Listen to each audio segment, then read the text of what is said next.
Every donor will receive a free t-shirt and a Magic Springs theme and water park ticket. Donate blood on Saturday, May 2nd. Reserve your appointment now at obi.org/events. That's obi.org/events.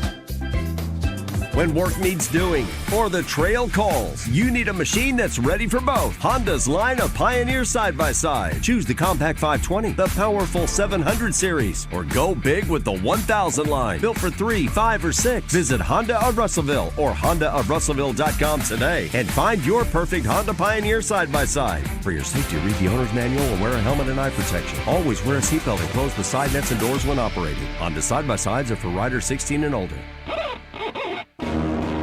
Live from the TruService Credit Union Studios, this is Out of Bounds with Joe Franklin and Wes Moore on 103.7 The Buzz. But now I'm counting this. Parmesan with my accountant lips. In fact, I'm down in this. You say with my boo-babe tastes like Kool-Aid for the analyst. Girl, I can buy your Westie world with my base stuff. I know that it's good. Won't you sit it on my taste buds? I get way too petty once you let me do the extras. Pull up on your block and break it.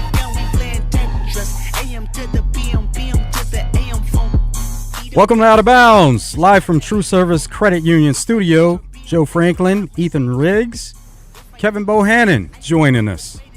How are you guys doing today? Really good, man. It feels really doing great, Joe. Outside. Oh, I'm sorry, Kevin. Oh, you're good, buddy. So we're looking forward to a big sports weekend coming up. There's playoffs in the air everywhere. NBA, NHL, which they call Stanley Cup playoffs. And then, of course, there's MLB games going on. There's some UFL and Razorbacks baseball with an outlook for that. Cabo, what do you think this weekend going into this series against Ole Miss? And it's like Coach Van Horn said, you know, right there talking to Phil Elson, like they just have to play better. They want to play well. They just have to go out there and do it now. So it's a big weekend. That first weekend in May, last weekend in April has always been really kind of Ole Miss time. They come in ranked number 17 in the rankings, but their RPI is higher than Arkansas. That's what they have to take care of. You beat somebody with a higher RPI, that means you move up. Arkansas needs to move up about 11 or 12 spots over the next 3 weeks, which it is doable, but it starts this weekend. Take 2 out of 3, that puts you in a good position. Now, when you say it's Ole Miss time, this is something that's typical for them, just playing well towards the end of the season? The last 3 years, I go back to 2022, and I was talking to Wes about this the other day on his show, that there's always something going on with Ole Miss. And it can go back to 2018 when they came in for the Super Regional. 2022, Hunter Elliott was a freshman. He carved up Arkansas in a Saturday night game that ended up being walked off by Kendall Diggs. Solo home run to right field. Place went nuts. The fans always appreciate Ole Miss coming in because there's that extra chip on their shoulder. They have a national championship in the last 5 years. They have something Arkansas has been so close to and multiple times in the last 10 years. So there's always a little added, emotion to the series, emotions to the game. And look, Arkansas has some guys that, are there just for this year. But they do understand that there is a little bit of a rivalry here, and they need to put everything together for a postseason run. Well, it's just what we've talked about with Arkansas all season, though, consistency. They just haven't been consistent. We've seen flashes. Yeah, it's the biggest thing. Yeah, we've seen flashes of what they can do when they play at their full potential, but I think you broke it down pretty good the other day when you said, you see what this team is, and they're more of a defensive team that's going to have to kind of grind out these games, and they're not necessarily going to get a lot of production from bats at times. We've seen the inconsistency with that for sure, but going to have to rely on their defense and get some good pitching, whether that comes from a starting pitcher or some of the relievers.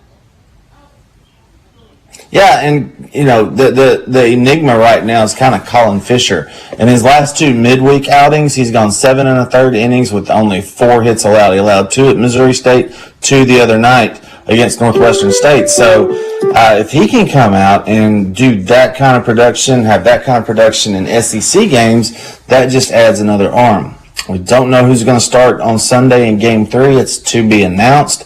my money would be on Parker Coyle. He's really kind of been the most consistent.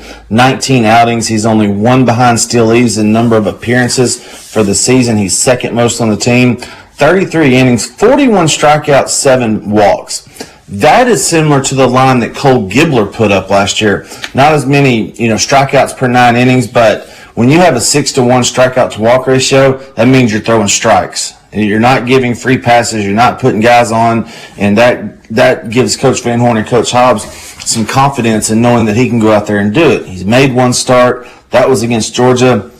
Ran into a little bit of trouble right there, but his defense really didn't help him out. I think he's a guy down the stretch that could emerge, especially with his veteran presence. He's a fourth-year guy. He could really do some big things. His ERA is under 3, just like Gibbler's, 2.94. So I think he's one of the guys that can really step up down the stretch because he's been there. He's been there before. He's been in big situations and big games.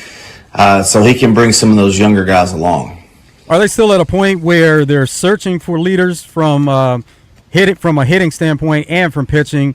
And so in meaning that, then you can mix in a group of players that you say different players can emerge depending on which game it is, which matchup, or are there players that stand out that are the best players from that standpoint right now, whether it's pitching, whether it's hitting?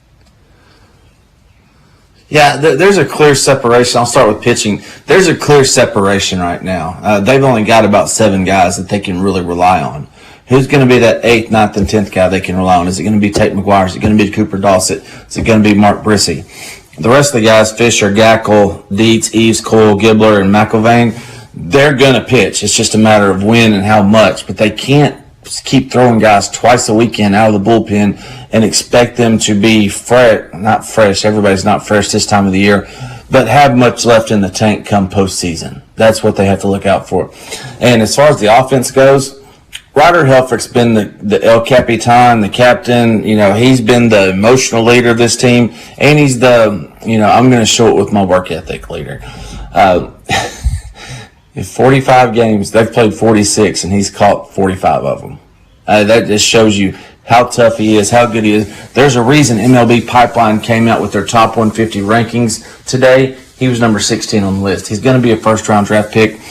He gets it going. He runs that.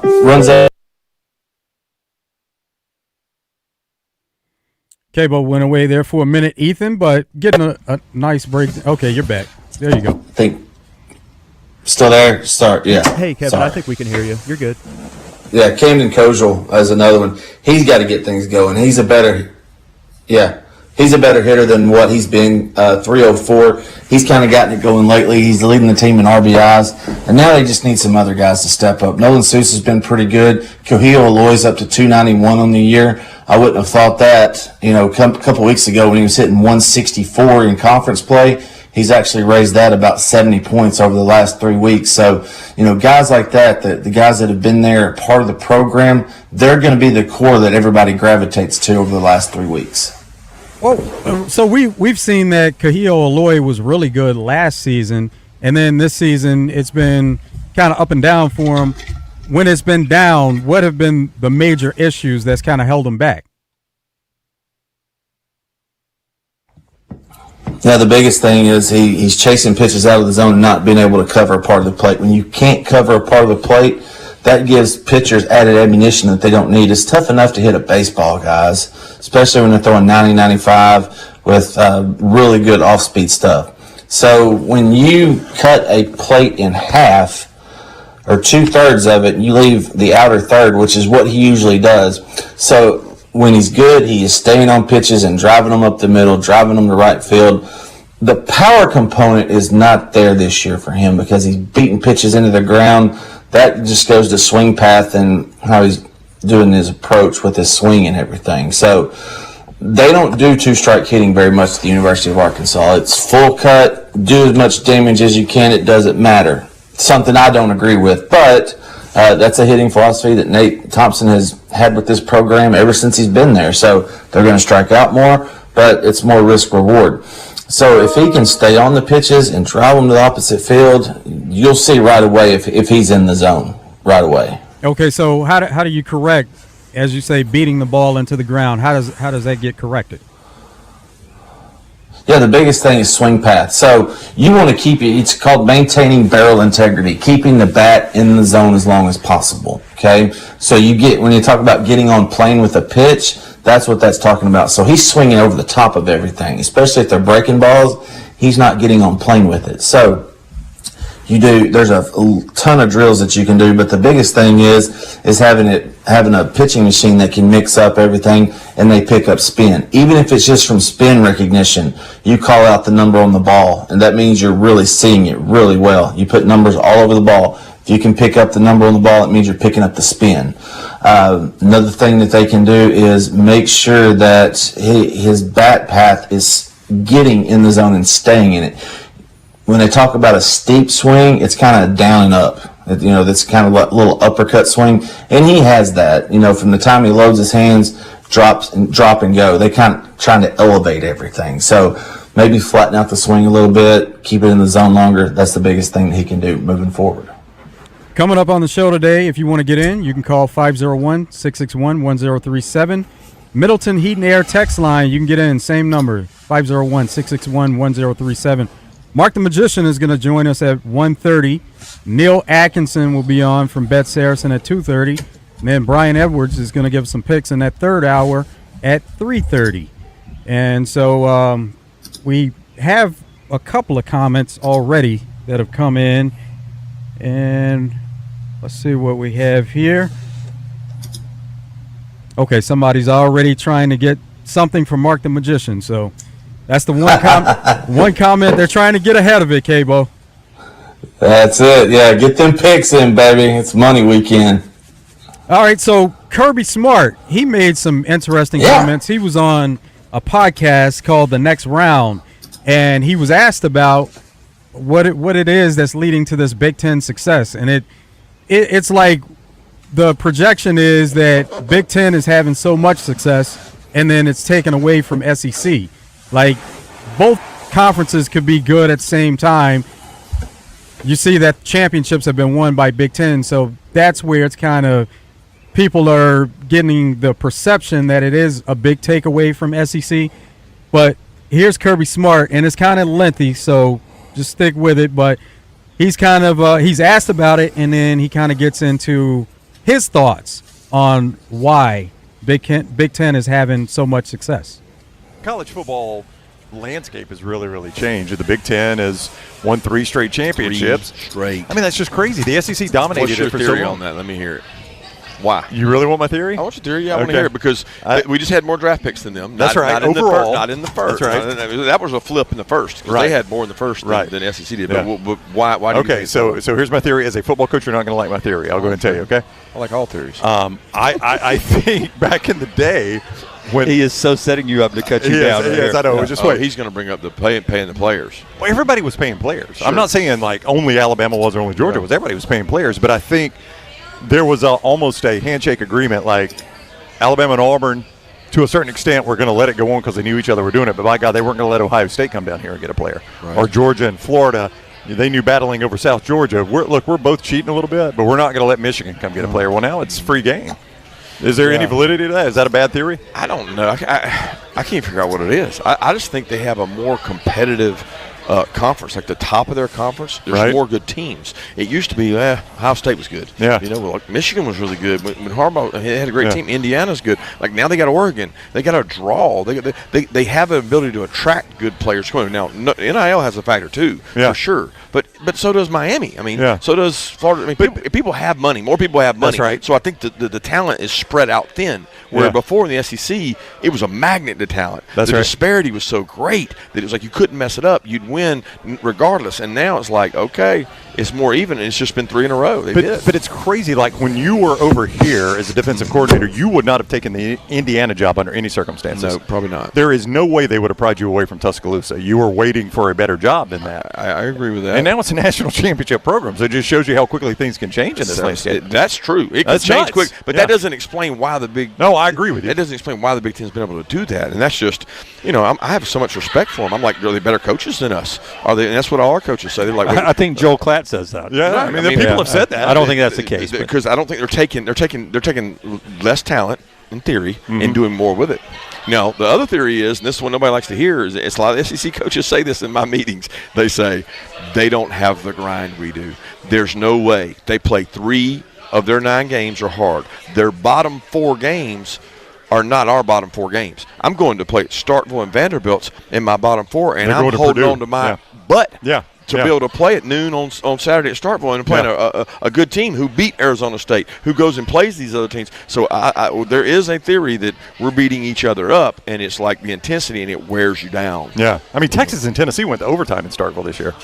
Texas is a pretty good team, and both they both went to overtime. I was about to say Texas played Tennessee in Starkville. No, I'm following you. Yeah.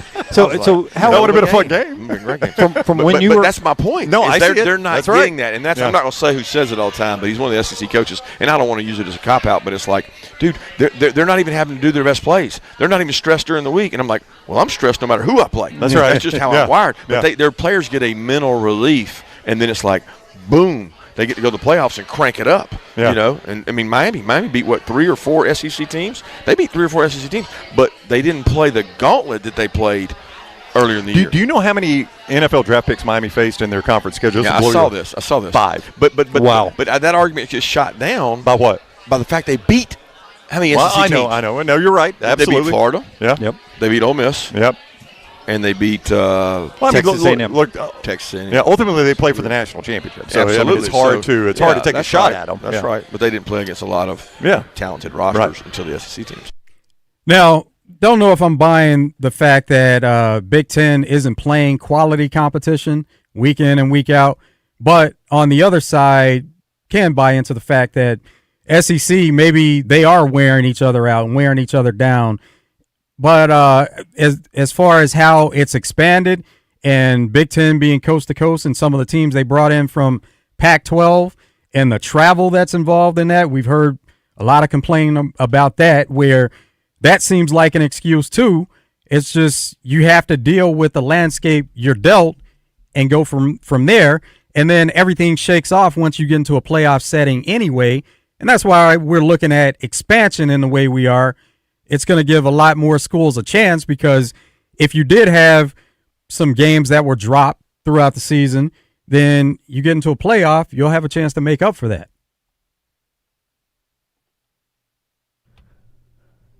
Doesn't it just kind of seem that what's happening with the Big Ten this decade is what happened with the ACC about 10 years ago, where Clemson, Florida State, you're starting to get teams that are actually competing for a national championship, but they're not SEC teams, and they're in the same conference, and they are playing each other.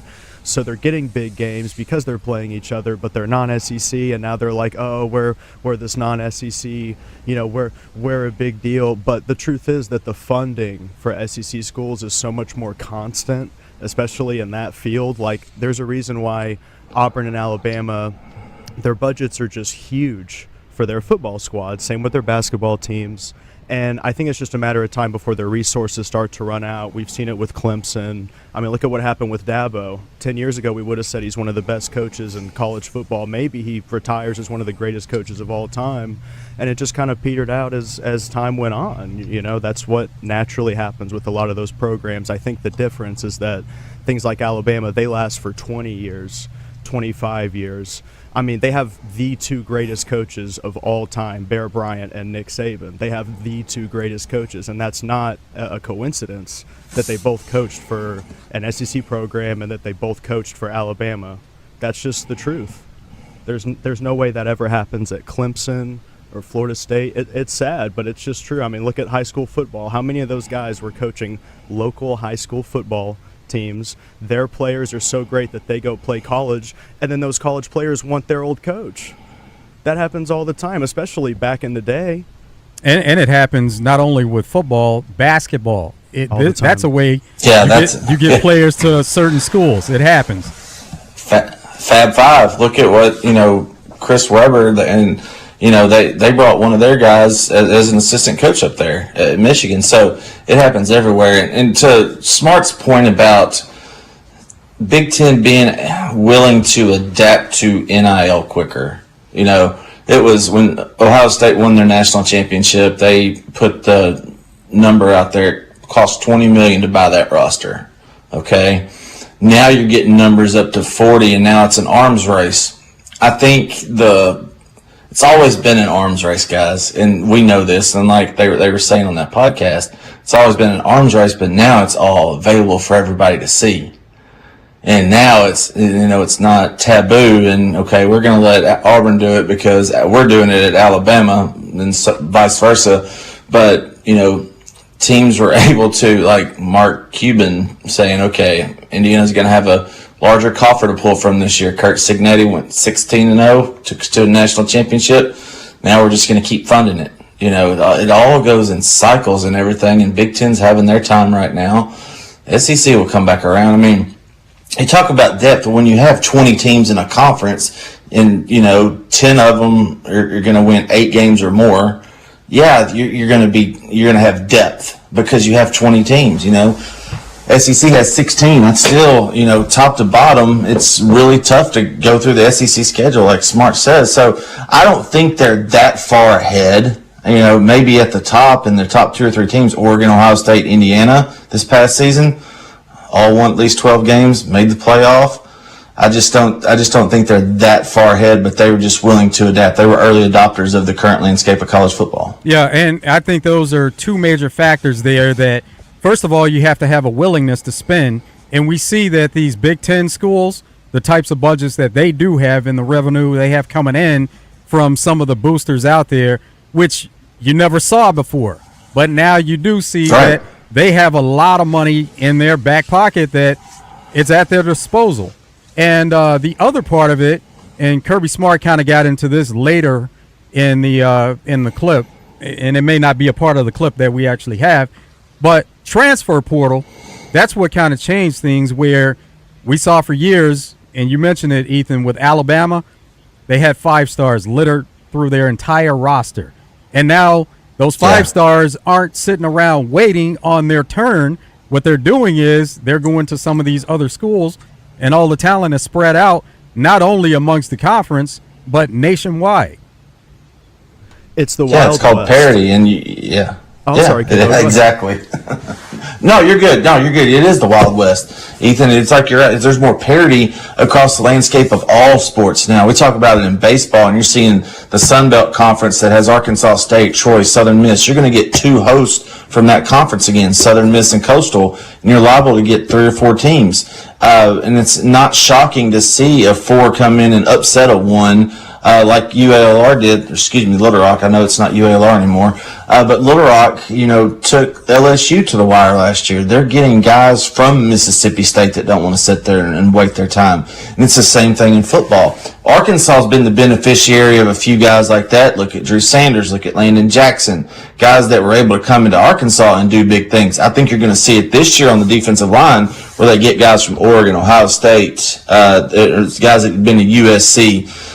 Guys that are coming in that were sitting behind transfer portal 4 and 5 stars. Now they're at another team that they can do something, they can get playing time on. So, everything is just really kind of spread out nationwide, even though the concentration of talent coming out of high school is always going to be in the South, no matter what. Basketball is a different story because they play indoors. But as far as baseball and football goes, the concentration of getting kids out of high school, what you do with them after that is totally up to the school, but then they're just going everywhere. We've had kids from Arkansas go out to the West Coast. There was a kid committed to Arkansas a few years ago, Ethan Long, out of the 2020 class. You know where he went besides Arkansas? He went to Arizona State. You used to not hear about that back in the day, but now you do. So I think it's just like Ethan said, it's a Wild Wild West and parity, and they're just spread out everywhere after they get out of high school. Cabo, to bring it back to Razorbacks, you were talking about how we benefited on the football side. We had a guy, Trevin Brazil last season. How many teams that were competing at the top, guys that were in national championship contention, how many teams had a senior that had been there for 4 years and stayed through a coach firing? That's so rare. Exactly. He didn't start with us, but how rare is that? I'm so grateful that we had Brazil. I hope he gets drafted. I think he's going to get drafted. He should. He really should. He can rebound. He can shoot way better than he was shooting previous seasons. He can dunk, of course. He's pretty raw, but I think if he can get with a good coach, maybe they just make his handle a little better. But, man, there is not much to work on, I think. He's so good. Yeah. I think, John Calipari unlocked a few things in Brazil that had been just waiting to bust open. Now I think he can take it to that next level. He's got the confidence that he can go out there and do it. Now it's going to take that next level coach at the professional level that can continue to unlock the beast within him. Because he would go out and put up 20, 28, and 14 and then disappear. It's the consistency factor. The elite teams, elite players are consistent in how they perform. So I think if he can unlock that consistency, look at Austin Reeves, okay? When Austin Reeves got to the Lakers, it was, okay, we knew what he could do coming out of Wichita State and Oklahoma. He could do certain things, but then he started doing it time after time after time after time. And now look what kind of career he's had. I think somebody can unlock that within Trevin Brazil. Undrafted player to an NBA starter on one of the teams that's in the forefront always. You're always looking at that Lakers brand. Yeah, always. They're the face of the league and everything. Going back, just think of the documentaries that have been made about the Los Angeles Lakers. They've done stuff on HBO, ESPN, Netflix. There's so many things that can go back to the history of it, and now they've got one of the greatest players ever in the franchise that has been playing for the Lakers. So, it could happen. Well, I know we're starting to head to break here, but speaking of the Lakers, how many Razorbacks do they have now? I know they have Nick Smith Jr., Adu Thero, which is pretty cool. And then now, I know Reeves didn't play at Arkansas, but he's from Arkansas. I just think that's really cool. They've given Cedar Ridge, baby. Yeah, Cedar Ridge. Shout out. We'll be back with more of Out of Bounds after this break. Stay tuned.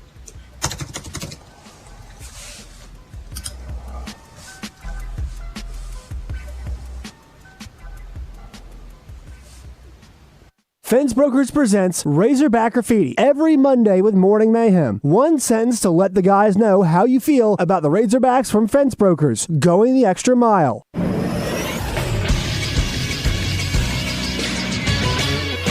This is Sports Center. The number 22 Arkansas baseball team begins a big SEC series against number 18 Ole Miss tonight in Fayetteville. Both teams are 11-10 in conference play. The Hogs are 7-3 in their last 10 games against the Rebels. They've not lost a home weekend series to the Rebels since 2019. First pitch is set for 6 o'clock tonight. You can watch the game on SEC Network Plus. You can also catch the pregame show right here on The Buzz starting at 5:30. 3 of the other 4 in-state Division I teams are on the road this weekend. Arkansas State plays a doubleheader today at Old Dominion. UCA is at Austin Peay. UAPB is at Bethune-Cookman. The Little Rock Trojans, though, they're at home. They start a series today against Morehead State. I'm Todd Pierce for the Buzz Radio Network. Get in the conversation with life and feedback at 1037thebuzz.com. Presented on Out of Bounds by Chevy Retail Group. Chevy Colorado eats up the road with 5 available gears, and Silverado has the muscle to tow. Life and feedback from Chevy Retail Group, Chevrolet. Together, let's drive. Heartland Rehabilitation and Care Center in Benton proudly offers compassionate and loving care to our veterans, meeting the unique needs of every veteran who calls Heartland home. Visit heartlandrehabcenter.com. Get ready for iFiesta at D3 Auto Sales in Desert, where they'll be celebrating Cinco de Mayo all day on Tuesday, May 5th. Not only will there be huge inventory specials on every vehicle, along with door prizes throughout the day, but also free tacos for everyone who comes by and signs in, courtesy of Tacos at Toto Madre. Bring the entire family. There'll even be a kids' fun zone with games. All previous and new customers are welcome to stop by. And did we mention free tacos for everyone? It's all happening at D3 Auto Sales in Desert on Cinco de Mayo. My brother-in-law died suddenly, and now my sister and her kids have to sell their home. That's why I told my husband we could not put off getting life insurance any longer. An agent offered us a 10-year, $500,000 policy for nearly $50 a month. Then we called SelectQuote. SelectQuote found us identical coverage for only $19 a month, a savings of $369 a year. Whether you need a $500,000 policy or a $5 million policy, SelectQuote could save you more than 50% on term life insurance. For your free quote, call SelectQuote at 1-800-672-7070. That's 1-800-672-7070. Or go to SelectQuote.com. 1-800-672-7070. That's 1-800-672-7070. SelectQuote. We shop.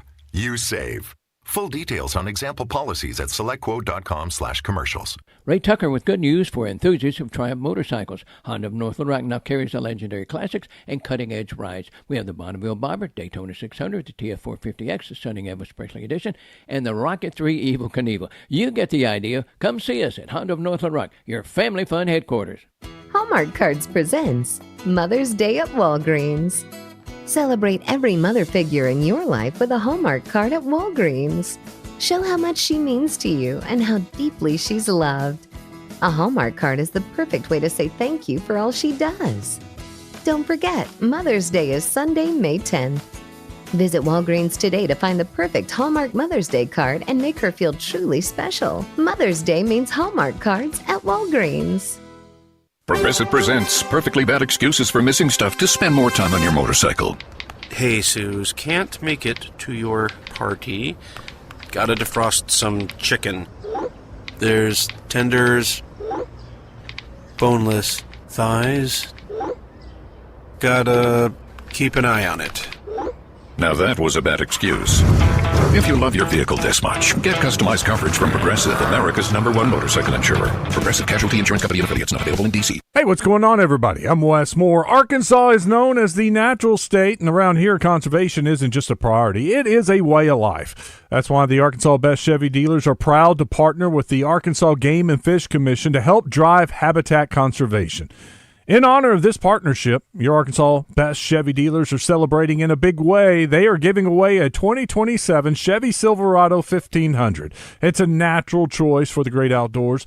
It offers strength and capability that stands out above the herd, plus a powertrain limited warranty, 5 years or 60,000 miles, whichever comes first. For complete rules and to register to win a 2027 Chevy Silverado, Arkansas Game and Fish license holders should visit ChevySweepstakes.com/Arkansas Truck Hunt. ChevySweepstakes.com/Arkansas Truck Hunt, or see your Arkansas Best Chevy dealers for more details. No purchase necessary to enter to win. Open to legal residents 18 years or older who live in Arkansas. Contest ends at the end of the year. Out of Bounds on 103.7 The Buzz. Live from the TruService Credit Union studios. TruService Credit Union, your headquarters for auto loans. With TruService, no payments for 60 days and rates starting as low as 3.99 APR on new, used, or refinance your current auto loan. TruService.net for pre-approval. Your auto loan experts.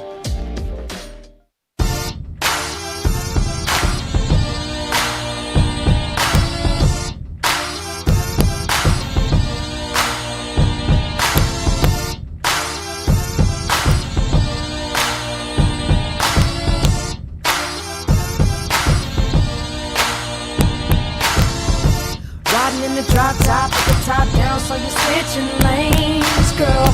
Pull up to the red light, looking right, come and let me get your name, girl. Tell me where you're from, what you do, what you like, let me pick your brain, girl. And tell me how they got that pretty little face on that pretty little frame, girl. Well, let me show you around, let me take you out, bet you we can have some fun, girl. Cause we can do it fast, slow, whichever way you want. Welcome back to Out of Bounds. Mark the Magician is joining us live from Churchill Downs. He's already there getting ready for Kentucky Derby coming up tomorrow. Got Kentucky Oaks going on right now. So he's going to give us some winners not only from today, but tomorrow. And we'll get Mark here in just a second.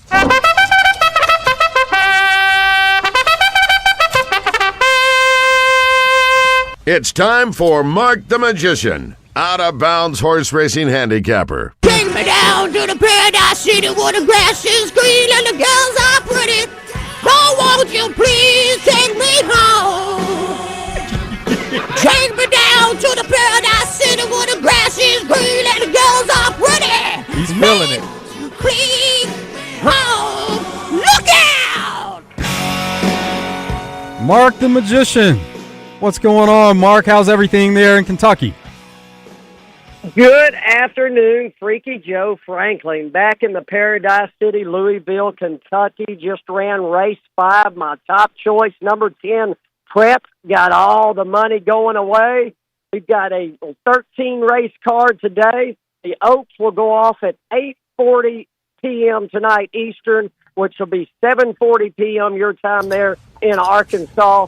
And we've got a great weekend of racing, not only here in Kentucky, but also the final 2 closing days at Oaklawn Park. Joe? All right, so where do you want to start then, Mark? Let's start with Oaklawn. Let's go ahead and knock that out because I know there's a lot of people going to be playing from right there at Oaklawn. I want to mention you can get all my plays at the track for Churchill and Oaklawn when you go in there. And if you're playing on your Oaklawn anywhere, of course, they're on markthemagician.com. I'm not at the bar this weekend. I'm here in Louisville. So if you see me here in Louisville, come up and say hello. We got a lot going on, and I kind of took a break from all the action to come down here and talk to you. So let's go ahead and start with Oaklawn. We're going to start with race number 8 at Oaklawn Park today. Race number 8, I like the 7-horse McSniper Exacta Trifecta Box in the 8th race at Oaklawn Park today. 7, 8, 11, and 7, 8, 9. One of the best bets of the weekend at Oaklawn Park is going to be today in race number 11. That's the number 5 horse for State and Flurry, Zero Sugar. You see it on everything you buy, Zero Sugar. Well, this horse is going to get all the money. Emmanuel Escovel up for Stippy Contreras, number 5, Zero Sugar in the 11th race this evening at Oaklawn. And if you want to stretch out and get you an exacta and trifecta in the 11th, 5-3-4, 5-3-8, but a very strong play with number 5, Zero Sugar. And I always like to take you out the door a winner at Oaklawn, not getting off the phone yet, but taking you out the door right there in Arkansas. Number 3, Cuda Kitty in the nightcap in race 12 at Oaklawn Park. This horse should get all the money. A good winning place bet on number 3, Cuda Kitty, 375, 3711. And if you like those trifecta key boxes that I've been pumping into you, and we've been knocking them down, 3 with a 7, 5, 11, 112. That means the 3 has to run first, second, or third with one of the or 2 of those other 5 horses, and you knock down the trifecta. And when you're ready, we'll move over to Churchill Downs there, Joe. Mark the Magician joined us on the D3 Auto Sales hotline. Okay, we can go ahead and move on, and then we have a couple of questions for you. Go ahead. All right, let's go down to race 7. The Ortiz boys are doing good. I'm speaking about Irad and Jose Ortiz. They've already combined to win 3 races out of 4 this morning here at Churchill. And Irad is on a horse I really like today in race 7. She's So Spicy. Number 6, She's So Spicy. Exacta trifecta box in race number 7, 6, 7, 5, and 6, 7, 3. Joe, go ahead with the question. Let me take a little break and talk it. All right. So we have a question from our Middleton Heat and Air text line, and they want to know about exotics as long shots for both the Oats and Kentucky Derby. All right, let's tell you about my long shot for the Kentucky Oaks. I like the number 13, not my top choice, but if you're playing your exactas, your trifectas, your key boxes, your supers, your super high 5, you just need this horse to get on the board first, second, third, fourth, or if you're playing the high 5, it could run 5th and still be a big part of it. Should be about 25 to 30 to 1. Number 13, Pashmina, trained by Rob Atras, and our own jockey, Ramon Vasquez, has flown down to Churchill just to ride this one in the Oaks, and then he's flying back tonight and he's going to ride all 13 races tomorrow at Oaklawn. So if that's not a trooper right there, that guy is just going to be, I mean, he's on top of the world riding the Oaks and then going back. He's already the leading jockey at Oaklawn, and he's going to ride every single race tomorrow, and I guarantee you he'll win a few of those too.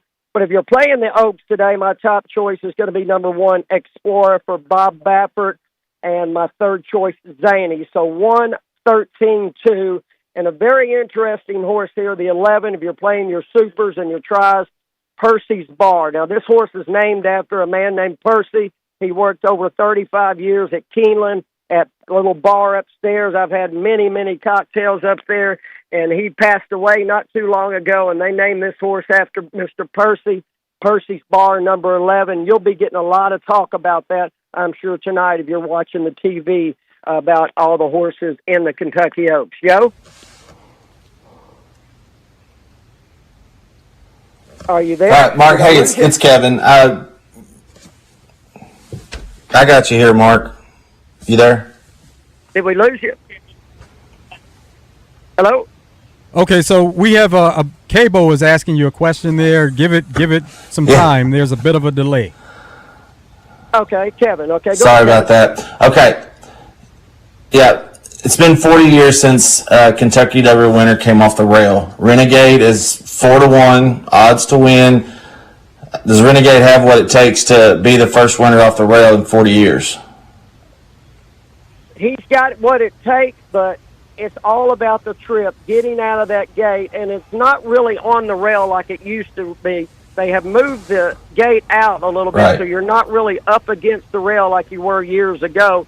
So if he can get out there, get some speed, get in position, not get trapped going into that first turn, and we all know he has the late kick. You saw what he did in the Arkansas Derby, but the big deal about the Arkansas Derby, he didn't beat anybody in that race. There was no world beaters. There was no big Kentucky Derby horses in there other than Silent Tactic, and Silent Tactic has been scratched out of the Kentucky Derby with a foot bruise, so he's not even there.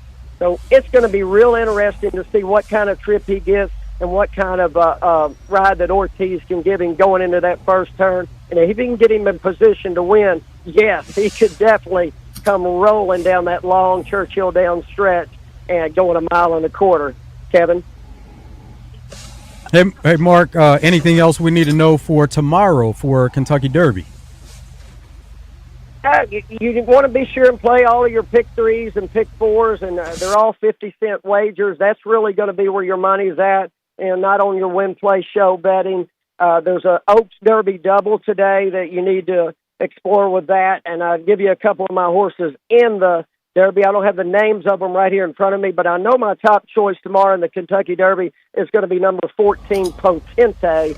So my Oaks Derby double today, if you want to just jot something down quick, and bet you $1 or $2 ticket on it, have it on your little app there. 1, 13, 2, 11 today in the Oaks with the 14, 15, 12, 8, and number 1 Renegade for your Oaks Derby double. That's a two-day wager, picking the winner of the Oaks and comparing it with the Kentucky Derby tomorrow. And you can really make a big score on something like that, especially if you get a horse like Pashima coming in at 20 or 25 to 1 winning the Oaks today. But if Explorer does win on the rail for Bob Baffert, you're still going to get a decent price with Pratt on it. Should be 5 or 6 to 1 also. Joe? Mark, you have some time here before you have to put everything in your final draft for tomorrow. Let everybody know where they can go to get the latest info from you so that they can come away with some winners. Yeah, the best thing to do if you want to be sure and get them tonight, as soon as I send them out tonight and not having to email me early in the morning wanting to know where my plays are, purchase them tonight on my website. You'll be prepaid, and as soon as I get in tonight, it'll probably be after 1 o'clock before I get everything completed. I'll send it all out by email, and that's at markthemagician.com. You can get all the plays right there at markthemagician.com. If you're going to Oaklawn tomorrow, they will have the plays available inside the track for both tracks, Oaklawn and Churchill. Joe? All right, Mark, we appreciate it, man. Have a great weekend and bring home some of those winners. Have a great time there, as you always do. All right, now say hello to your buddy Aaron Rodgers, Tom Brady, and all the boys. I'm about to go see them right now. Yeah, do Have that. Have a great weekend, guys. Take care. Mark the Magician, giving us the latest in horse racing picks. He has a lot of winners. Got to listen to him every day. We're going to come back here with more of Out of Bounds. Stay tuned.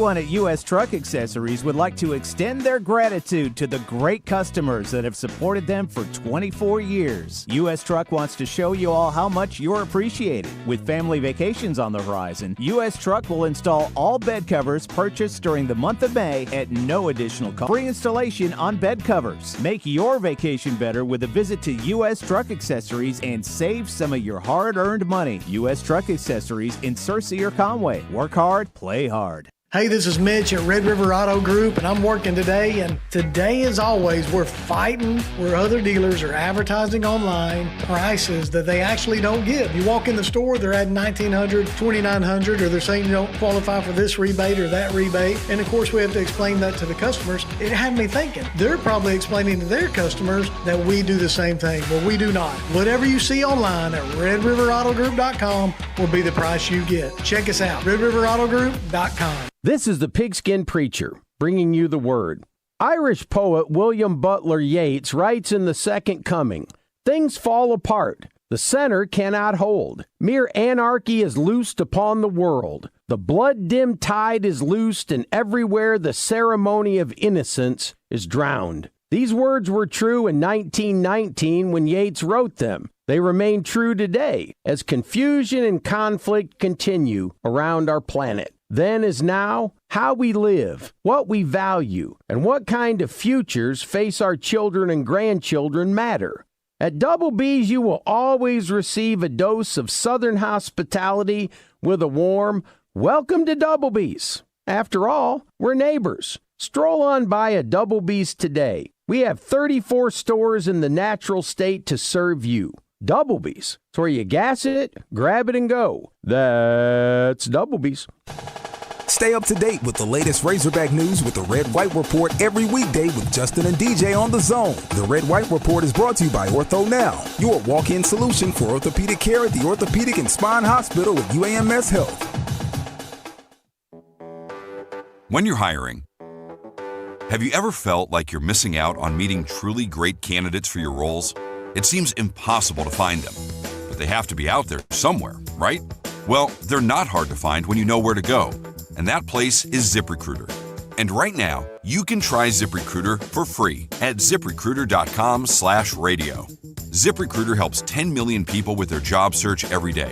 And because these people are actively looking for jobs just like yours, it's easy to find the right person right away. In fact, 4 out of 5 employers who post on ZipRecruiter get a quality candidate within the first day. But if you're not using ZipRecruiter, you're missing out. So see what it's like when the impossible is easy. When you go to ZipRecruiter.com/radio right now to try ZipRecruiter for free. Once again, that's ZipRecruiter.com/radio. ZipRecruiter.com/radio. Never miss out on great candidates with ZipRecruiter. Injured? There's only one number you need to know. 888-8888. At Rainwater Holton Sexton, no case is too big and no insurance company too strong. Just dial 888-8888. Responsible attorneys Michael Rainwater and Bob Sexton. Out of Bounds on 103.7 The Buzz. Live from the TruService Credit Union studios. Online at TruService.net.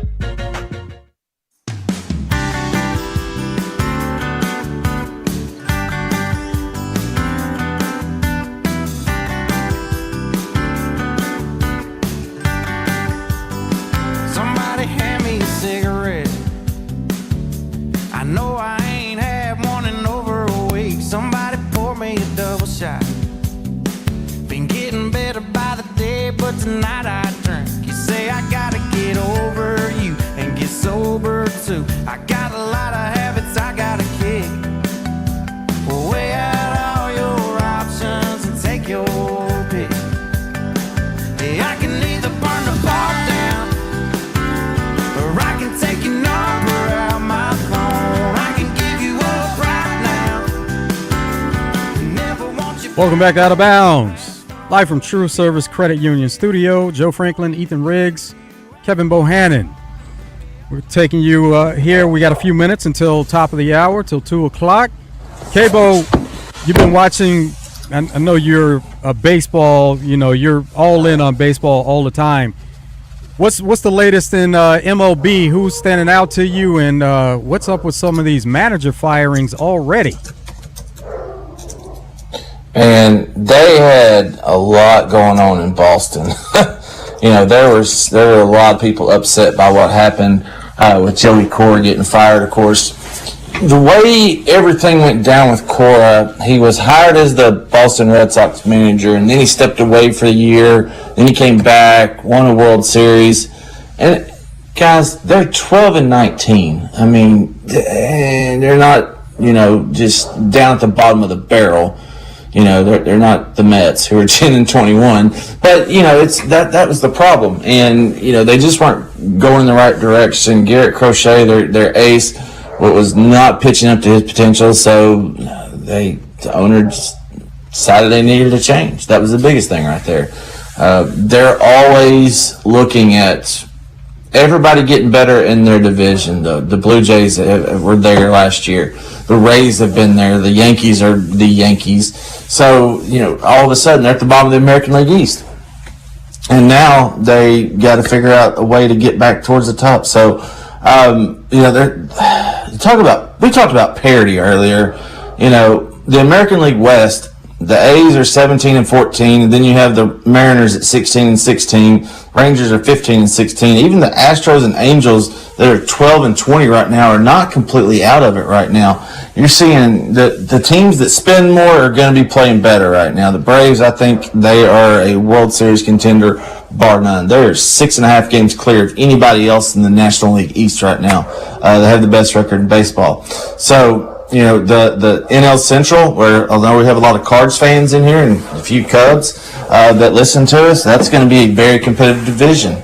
The worst team in that division right now is the Pittsburgh Pirates, and they're 500 at 16-16. They got Paul Skeens. They got a lot of young talent in there, and now they're going to be able to keep it. We'll see. Are they going to get plucked by a team like the Dodgers, the Braves, the Yankees? We'll see. But there's been a lot of early headlines. Jordan Walker, had a home run barrage for the Cardinals a couple weeks ago. So there's a lot of fun stuff. The Marlins beat the Dodgers for the first time in a series since 2018 the other day on a play that I have not seen but maybe once or twice in all the years that I've been around baseball. So what was that? What happened? Break it down for you.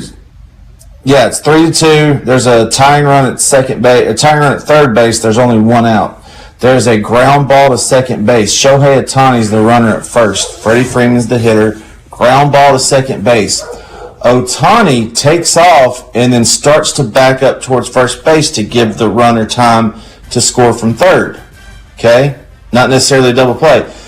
Defender tags Ohtani, steps on first base for a double play. Ball game's over with. If he would have stepped on first and then tagged Ohtani, it would have been a tie ball game. So heads up play by the Marlins to take the series. Oh yeah, that is paying attention to details and just knowing the game, knowing the situation. We always hear about situational, whether it's baseball, football, basketball, and that's just knowing the situation and what it took to end the game. That's exactly right. Love to see it at the highest levels, and it trickles down. All right, we have hour 2 coming up here on Out of Bounds. Joe Franklin, Ethan Riggs, K-Bo, Kevin Bohannon. We'll be back with more after this break. Stay tuned.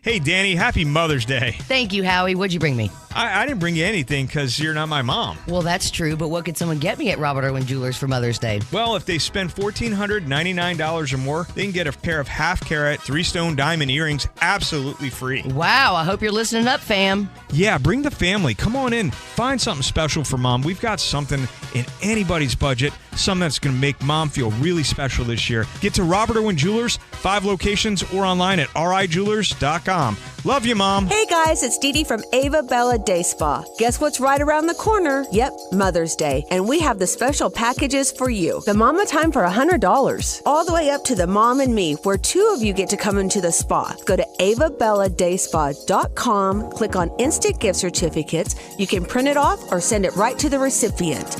Or come on in our shop, 301 North Shackleford Road, Suite C3. That's Ava Bella Day Spa.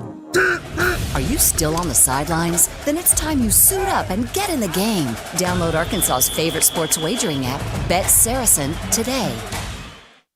Don't get sidetracked. That man is playing Gallagher. We'll keep you on course. Thought we wouldn't notice, but we did. 103.7 The Buzz. Buzz News with KARK's Gary Burton Jr. Monday is set to be the start of the special legislative session. Governor Sanders officially called for one yesterday to lower individual and corporate taxes. The goal is to cut them by 0.2%. That would make the top individual income tax rate for anyone making over $25,700 3.7%. The corporate rate would be 4.1%. If approved, the state income tax cut would be retroactively applied to be effective January 1st of this year. The corporate income tax cut would begin January 1st of 2027. Looking ahead, this weekend, a free fishing derby is taking place. The North Little Rock 6 Academy of Agriculture and Veterinary Sciences is hosting the event. It's Saturday from 9 to noon at Lake Nixon in Little Rock. All anglers, no matter the age or experience, are welcome. Some gear will be provided for free, but you're encouraged to bring your own. For the Buzz Radio Network, I'm KARK's Gary Burton Jr. Weather from the Fletcher Weather Center with KARK's Juliana Cullen. Cooler temperatures on the way for today. We'll have highs reaching the mid to upper 60s, kind of similar to Thursday's weather with mostly cloudy skies, but a couple spotty showers can't be ruled out for the southern half of the state. Everyone will dry out, though, by this weekend. Temperatures back in the 70s with plenty of sunshine. This is meteorologist Juliana Cullen with the Arkansas Storm Team for the Buzz Radio Network. Are you hungry? Something new, $25, all you can eat, sushi rolls, soup, salad, Benihana rice. Come at Benihana's Monday through Thursday. Tune in each week to Out of Bounds to hear from Lone Oak Steel Eaves. Omaha is the goal, and we're looking for a great season. Steel Eaves is brought to you by Stephen Elmore with Shelter Insurance. For auto, home, life, or business insurance, see Shelter Agent Stephen Elmore or give him a call at 501-537-0959. Get ready for iFiesta at D3 Auto Sales in Desert, where they'll be celebrating Cinco de Mayo all day on Tuesday, May 5th. Not only will there be huge inventory specials on every vehicle, along with door prizes throughout the day, but also free tacos for everyone who comes by and signs in, courtesy of Tacos at Toto Madre. Bring the entire family. There'll even be a kids' fun zone with games. All previous and new customers are welcome to stop by. And did we mention free tacos for everyone? It's all happening at D3 Auto Sales in Desert on Cinco de Mayo. Oaklawn is here for when you want non-stop racing and non-stop action. The season's back, the weekends are packed, and it's time to plan your visit. The classic racing season kicks off January 30th and runs through May 2nd with exciting weekends, great food and drinks, and the kind of atmosphere you can only find in Hot Springs. It's fast, it's lively, it's time to win. Oaklawn Hot Springs. Join the fun. Gambling problem? Call 1-800-GAMBLER. I checked Allstate first and saved hundreds on my car insurance. Really smart. Unfortunately, I didn't check if I took the gas hose out of my car's tank. Ooh, not smart. And I drove off while still attached to pump number 3. Yeah, checking first is smart. So check Allstate first for a quote that could save you hundreds.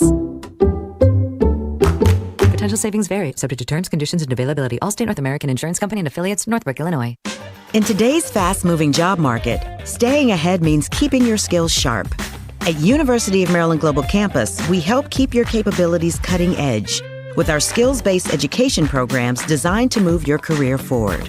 Explore more than 135 degrees and certificates in business, cybersecurity, and more.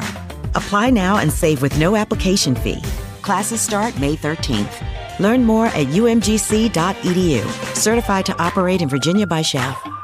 And ESPN Radio Extra Point with Ian Fitzsimmons. We've seen some players go into the supplemental draft and be taken. To me, this is Sorsby's best option. And talking to people today around the NFL, he is projected, if he were to play this year and play at the same standard he did last season at Cincinnati for the Bearcats, he's a mid to high first-round pick. The Jets have 3 first-round picks next year. And the way the supplemental draft works is you basically put in a bid, and whoever has the highest offer that team has first right of refusal. If I'm the Jets, if Sorsby enters the supplemental draft, why wouldn't you, if you're the Jets with 3 first-round picks next year and you got issues at quarterback, why would you not go ahead and say, all right, we'll throw a first-rounder in there for Sorsby, who is projected to be mid to high first-round? Smalls here. What if you could enjoy the flavor of a cocktail without the alcohol? Meet RK Zero Proof, a pioneer in the alcohol-free spirits category that delivers bold taste and a warming sensation, but with 0 alcohol, 0 sugar, 0 carbs, and 0 calories. So you can celebrate with friends, unwind after a long day, and wake up tomorrow feeling great. It's all the ritual of a drink without the regret. Discover RK at rkbeverages.com. That's ARKAY beverages.com. RK, the spirit without the alcohol.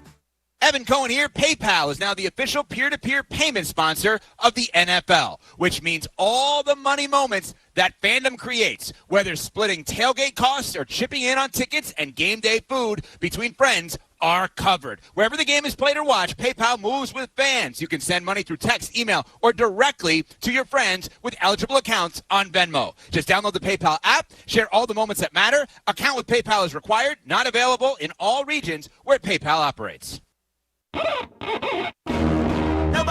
Live from the TruService Credit Union Studios, this is Out of Bounds with Wes Moore and Joe Franklin on 103.7 The Buzz. But now I'm counting this. Parmesan with my accountant lips. In fact, I'm down in this. You say with my boo babe tastes like Kool-Aid for the analyst. Girl, I can buy your Westie world with my base stuff. I know that it's good. Won't you sit it on my taste buds? I get way too petty once you let me do the extras. Pull up on your block and break it down. We playing Tetris.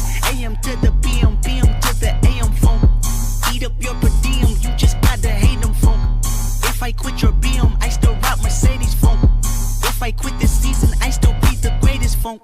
My left stroke just went viral. Right stroke, put a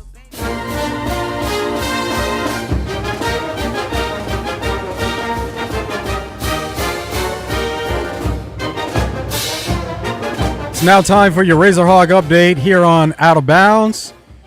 Arkansas baseball has a big series coming up this weekend with Ole Miss. Coach Dave Van Horn had a lot to say about Ole Miss. We'll start. He says Ole Miss is a tough team. It is a good team. This is a real good team. Very experienced, physical. And throw a lefty at us Friday that's, been around, had an injury, can really pitch. They throw him every game 1, and he'll fight you, and we got to fight him back. And then come with a couple of really big arms right side after that.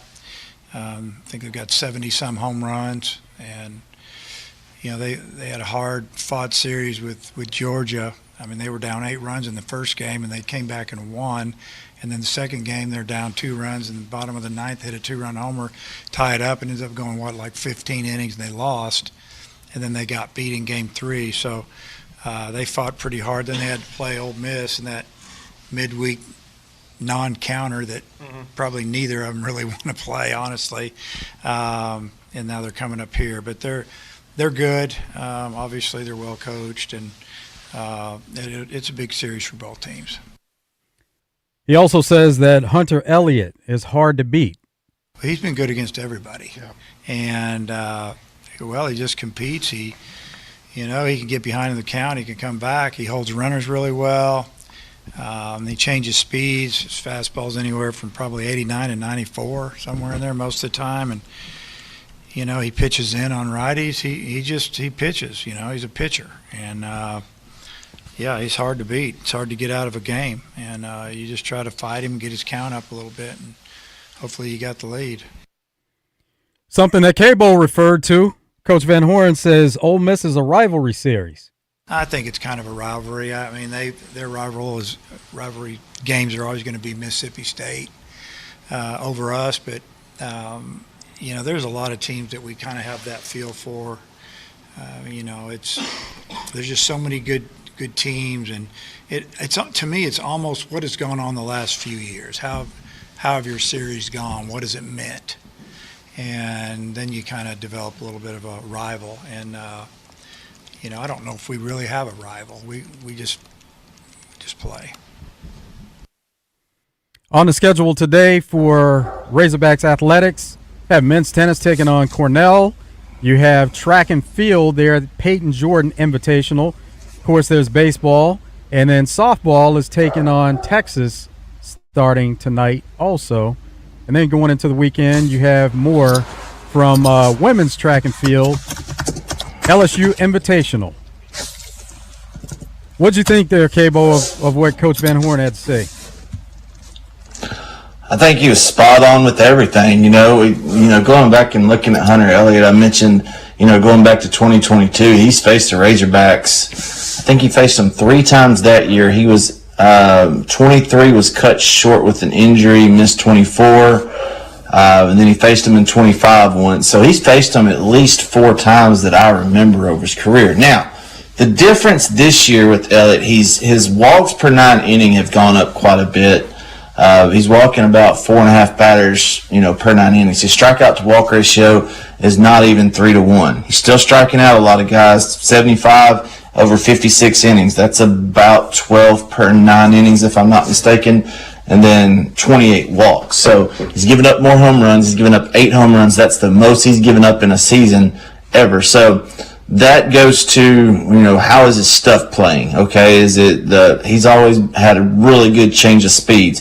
Talk about his fastball being 89 to 94. He can throw it in a couple of different ranges. And the movement changes based on how hard he's throwing it, okay? So, like Coach Van Horn said, he's not afraid to go into righties, away from lefties, bust lefties in, and then he's got a really good breaking ball. So, if they can jump on him, which, it's going to be tough. I will say that. He's a tough guy to get out.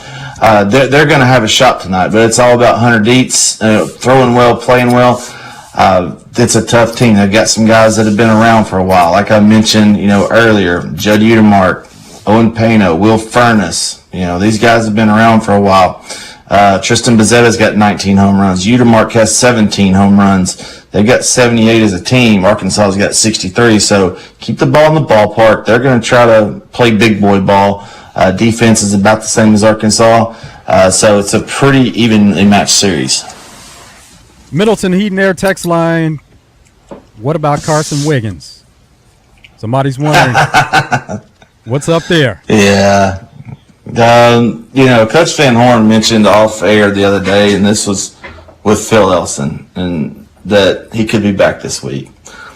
I've heard, and I'll say heard because I have not talked to Carson directly in about 3 weeks. Looked good in the bullpen, up to 100. And there's always going to be the comparison between him and Jackson because they're brothers. They're just about twins on the mound. Carson was miles ahead of Jackson when he got to the University of Arkansas. Jackson didn't start really pitching until he was 16 because he was playing basketball, dunking on everybody. He was just a freak athlete. Carson's a freak athlete as well, but he started fine-tuning his pitching at an earlier age. So had the privilege to, coach both of them. If they work him back, they're going to work him back slowly. He's going to go in the draft unless something crazy happens. Coach Van Horn wants him to come back so he can be a top 10 pick next year, but he's a draft eligible sophomore because he's about to turn 21 if he hasn't. I think his birthday's in May. So he's about to turn 21, so he's draft eligible. They get him back. It could be like they used Gage Wood last year. Okay? Start him. Let him go 25 pitches, then let him go 40, then 50, then 75. By the time the postseason gets here, if they want to use him as a starter, they can let him go at that point. But he's a little over 12 months removed from Tommy John surgery. He's got a lot to look forward to. So he's not going to come back and get thrown into the deep end right away, but they could use him this weekend. Okay, so Cabo, you mentioned there that Coach Van Horn wants him to return so he can boost his draft stock. Now, for other sports, namely basketball and football, you can say the same. You don't really see that equating the same way where we talk about players returning, developing, getting another year in, and then their draft stock boosts. For basketball, you rarely see it unless what we saw a case of with a Michigan player this year, Luxembourg, or Lindenborg, where he transferred from a smaller school, big school, he's on the stage. He was going to be a lower first-round pick last year. Now he's projected to be maybe a top 10 pick. So there's kind of the rare exception in where you have to get in But just returning to, if you're a big school, returning to that same school doesn't necessarily equate. Is baseball that sport where you actually can raise your draft stock? Yeah, because they're doing everything in baseball based off projection. Okay, so they're not looking at what they can get from, just like Jackson. Jackson was going to be the ace of the staff going into his junior year. Tore his UCL, had to have Tommy John surgery. He was out for the year. Same thing with Peyton Paulette. So those guys, if they would have pitched that junior year, you're looking at possibly a first round. Okay, but they didn't throw, and they got drafted in the second round. Peyton Paulette's playing for the Cleveland Guardians right now. He made it to the major league level. Okay, Jackson's at the AAA level, and the Cubs drafted him, I think, number 62 or something like that. They both got paid $1.5 million for signing bonus.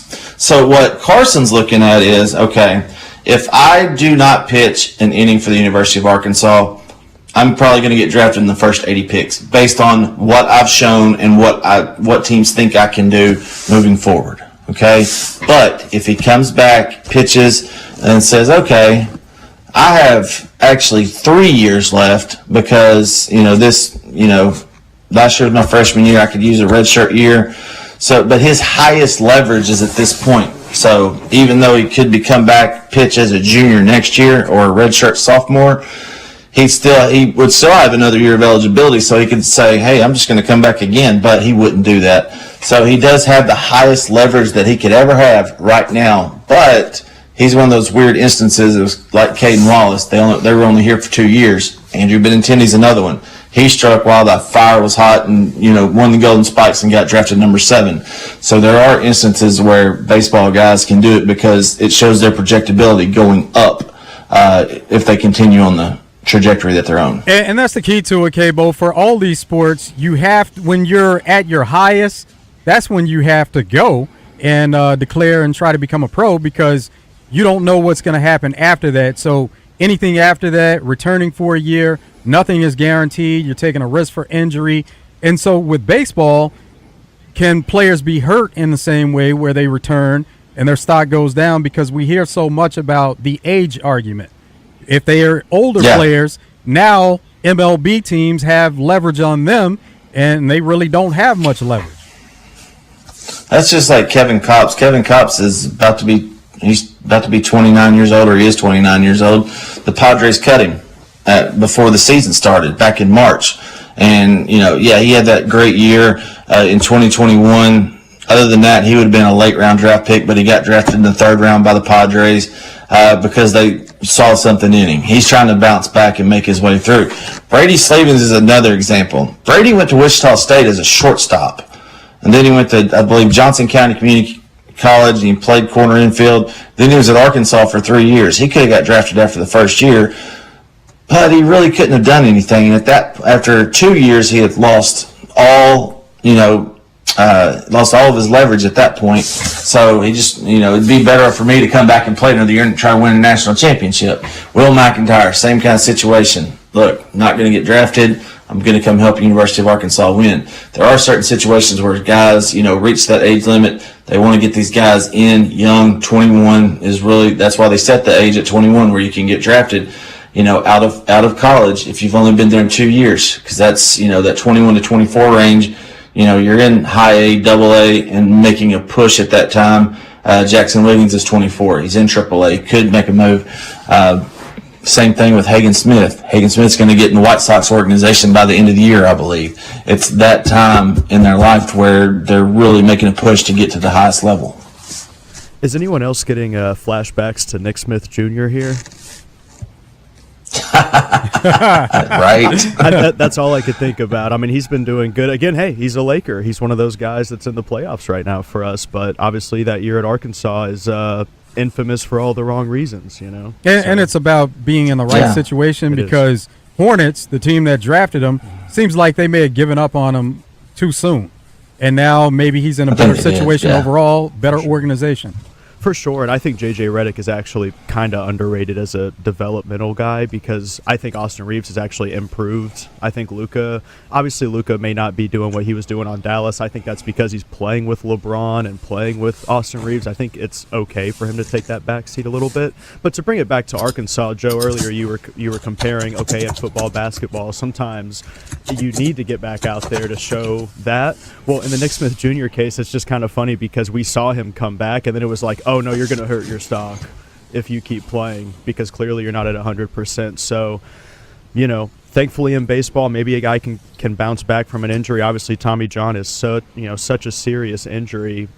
Hopefully we do get him to come back. But if these players, if they're thinking money-wise and less about this actual season that they're playing here, they'll, who knows? And Nick Smith Jr., I think, made a really wise decision because he left at the time where he was already on an NBA radar forever, and they knew about the projections and kind of potential that was there. Going back to school, there was another risk for injury. He had already dealt with that, and so he bet on himself pretty much. He got drafted towards the end of first round, and there's nothing guaranteed to say you go back to school, now you're going to get back towards that top of first round. He bet on himself. He left at the time, and he still was a first-round draft pick. And he's good. He's good, but he had to develop. At first, he looked a little like the guy that we had, unfortunately. I don't mean that to be rude in any way. It's just like he looked a little slow. He looked like he was getting back on the court after an injury. And then you give him a year, okay, the Hornets, they like LaMelo a little more, so they're going to play him a little less. Maybe the confidence goes down, and then now he gets to go to the Lakers. Now he gets that chance at the major level, and he's in the playoffs. I mean, we just saw it with Jaden McDaniels. Again, I don't mean to shift the topic too much, but we were just watching it last night where Jaden McDaniels goes for 32 and 10 with Anthony Edwards out. Jokic was still scoring in the post, and they still beat the Nuggets. I mean, these guys, they get their chance to shine usually at that next level, especially sometimes it's not with the team that drafts you, especially when it's the Charlotte Hornets. How rare is it that a guy oh, and now Michael Jordan's not owning the team anymore. No. So and you know what? It's something to that because they've actually elevated since then. 100%. LaMelo, dude, they're one of the most fun, not great teams to watch. If you're just a basketball fan and you're just bored on a random night, please watch whatever the Hornets are doing. The announcer is hysterical for them. Oh, it's so they're an NBA League Pass team, basically. If you have League Pass, man, you got to watch those guys. Yeah, and they always have been, going back to when they had Alonzo Mourning, Muggsy Bogues, and Larry Johnson back in the 90s. And going back to B.J. Armstrong playing against Michael Jordan in the playoffs and lighting them up one game. And then, what did Reggie Miller call Michael Jordan? Black Jesus. Yeah, Black Jesus came out. So, it's the Hornets have always been that, to Ethan's point, so it's kind of funny. But to your point about Luka Doncic, I had to look this up because, granted, I don't cover NBA or anything, but I am a stats guy. He averaged 33 and a half this year. I mean, it's ridiculous how good he is with the ball in his hand. Oh, yeah. And that's his second highest outside of, his next to last year in Dallas when he was averaging almost 34 points a game. So, comeback player of the year, kind of deal, but it's crazy. Statistically, yeah, still making $54 million. But yeah, statistically, yeah. But hey, he gets to live in LA now. He's not living in Dallas. That's not a bad deal. Hey, how about our guy Nick Smith? He's not living in Charlotte anymore. and players across a lot of sports, they go to LA to train in the off season. So if you're already there with a franchise, you don't have to go anywhere. Yeah, have you ever seen those videos, Joe? I know you've seen these videos where it's some gym and it's LeBron and Devin Booker and Klay Thompson and Kyrie. It's just all these guys who are on different teams and they're all just hanging out over the summer or they all know each other, especially now with social media. They can all text each other and arrange this stuff so much easier. It's usually at UCLA, USA basketball, or Loyola Marymount. Oh, Loyola, really? Yeah, they hang out at those too. Yep. They're kind of one of those teams that when March Madness hits, you're always kind of worried about Loyola. Now we know why, dude. They got LeBron over there just hiding, But anyway. And then, Ethan, you made a point about Timberwolves. Timberwolves they look like they're loaded with talent like that. Like Ayo Dosunmu the other night, he went for 45, and just in the absence of some of their better players, these guys not getting their moment. But when they get their moment, they get out there and shine. They're a roster that's loaded with those guys, and that's why you see them still being able to win some games. Yeah, even their stars have been doubted. I mean, take Anthony Edwards out of the equation. Look at Gobert. Gobert, that's a guy who was on Utah, right? Obviously, he was a defensive stopper, but he was just kind of he was a little too skinny sometimes. He would get kind of bullied. And look, I'm not saying he was holding Jokic that great, specifically last game when Jaden went off. But if you look at that series, I mean, when has anybody had an answer for Jokic like that? It might be the most shut down we've seen Jokic offensively ever. Like, since they've trusted him to bring the ball up past the court, take a lot of threes. He went 1 for 5 from 3. And he made over 50% of his shots, but Minnesota, they're getting 45 points from a bench guy, and then the very next game they get 32 from a different bench guy. Yeah. They're loaded. They're loaded. They might win it all this year. And you said doubted players, Julius Randle. He's another one that falls into that. That's a great He was example. Lakers to begin with. He gets traded away with a young core of players, and he's kind of bounced around. And now it seems like it seemed like at one time he found a home with Knicks, and they made the trade between Knicks and Timberwolves. And now he's in a similar situation there. I feel for Randall a little bit because he has played for two of the most toxic fan bases. I love the Lakers and I love the Knicks. They're great, but their fans expect a lot. It's true. They expect more than if you're, just on some of the smaller market teams. That's just true. I mean, I remember when he was in New York, that was one of the last times I was here on the show, actually. It was me, you, and the Pigskin Preacher. And we were talking about, it was R.J. Barrett. This was a different Knicks team a couple years ago, and Randall was their best player. Yep.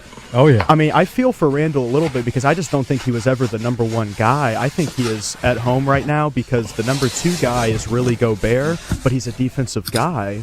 So Randall can take threes. He can take those weird mid-range shots where he loves to put his shoulder into a guy and then he just steps away from him and shoots it. He doesn't even fade away really. Yeah. So from a scoring option, he gets to just go out there and freestyle. Gobert, he doesn't need anything. All he needs is lobs at the rim. Dude, who was it? Shoot, I'm blanking on the name, but it was a different game last night. I saw a guy had 12 points, 11 rebounds, and 10 assists. Yeah. It's like, that's a Gobert night. It wasn't Gobert, but I was like, that is the most Gobert stat line of all time, where he doesn't score, but he's just doing everything else. Ethan, I saw that same stat line when there was a player that was working towards getting that triple-double. Yeah. And late in the game, I said, this guy, he may hit it, because he had just hit double-digit points, and he was probably a couple of rebounds away and maybe 3 or 4 assists away, and so he was in line to make that triple-double, and it ended up happening. It's so crazy, the guys that get triple-doubles now, I mean, I remember Westbrook, again, 10 years ago, doing this kind of stuff, averaging a triple-double for the first time since Oscar Robertson. Now guys like Gobert get that, and we're like, he kind of had a down night. He kind of, he could have been doing more. It's like he couldn't have gotten a quadruple-double. He couldn't have gotten 10 blocks, But, look, man, that series was fascinating before it even got played because, Minnesota, they have a lot more size than the Nuggets have ever played, really. Randall sometimes plays the 3 for them. They have that much size. And Jaden McDaniels, I mean, even their guards are taller. Unfortunately, Dante DiVincenzo has gone down, so they're missing that 3-point shot a little bit, but he was a tall guard for them. They just have length everywhere. Yeah, and they just keep rolling. With these injuries happening, they just keep rolling. Imagine if they get to play a team like the Lakers. Like, LeBron is going to be trying to rebound against Gobert or Jackson Hayes. Like, that's trouble for any team because all these teams now, they're built for the 3-point shot. They're built for, Denver is a really unique team where your big man is passing and rebounding and scoring. Like, you're a big man offense in the modern NBA, which is just rare. Most of the time you get like a Giannis where it's just like a freak of nature, like a KD. Like, your forwards are really they're the guys that are doing everything. So I think if Jokic is having trouble, if Gobert's making him more tired, I mean, who knows? Maybe Jokic was just gassed last night and he wasn't able to finish the game for them. But that was a fascinating series before it even got played. I could have seen it going either way. But I'm really impressed by the Timberwolves, and we might look back at this series as like that's where the championship was played, was in the first round between those two teams. Middleton Heat and Air text line. Agree with you guys. Brazil can be a beast in NBA if he can play for a coach that sees he could be a difference maker. And, once again, all the potential and talent that's there, he can be a difference maker on an NBA team. But thing about NBA, when you get on a roster and you actually are part of that team, you have to find your role. And it may not be the role that you went into the league seeking, but you have to find your role within that team. And that's going to be really important for him. Joe, if you had to guess, man, what team would you want Brazil to go to?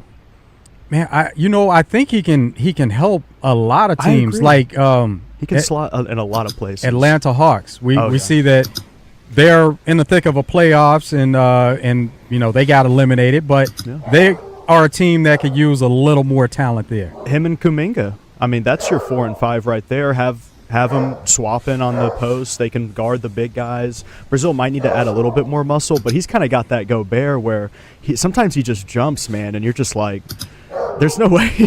Like, he can block just about any shot. You know what I mean? He just has to have the timing. But he's tall enough to block any shot. Another question from Michael in Conway, Middleton Heat and Air text line. He wants to know about the commit Arkansas just got, player from Finland, if he has Brazil-like talent or better or not there yet.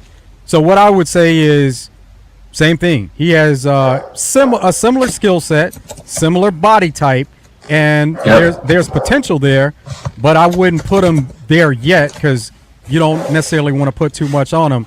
Now, he's somebody that can get in the program and grow and become that type of player and possibly better, but right now I would say not there yet.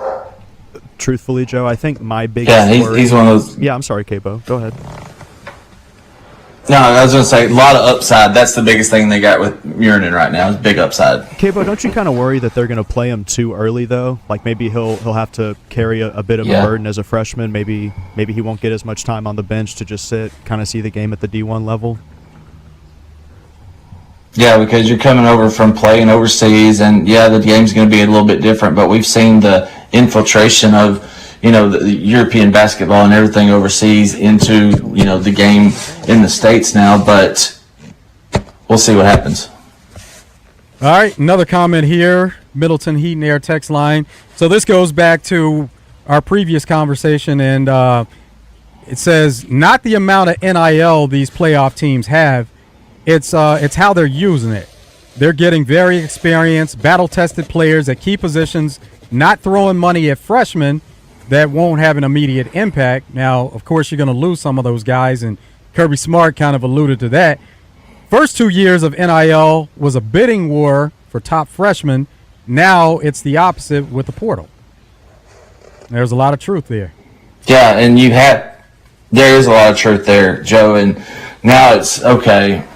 And you look at basketball, for example, okay, we want to allocate, Calipari's always wanted to get the freshmen. He wants to have a really good recruiting class and send those guys along and develop them and everything. So he has skewed his money towards getting them out of high school, okay? Well, in baseball, it's, kind of 50-50 at this point because if they're going to make money and get drafted high enough, they're just going to get drafted high enough. Arkansas is not going to be able to give a guy money that's going to be drafted in the top 5 rounds for him to stay at or come to the University of Arkansas for 2 or 3 years. You're slowing your clock down at that point.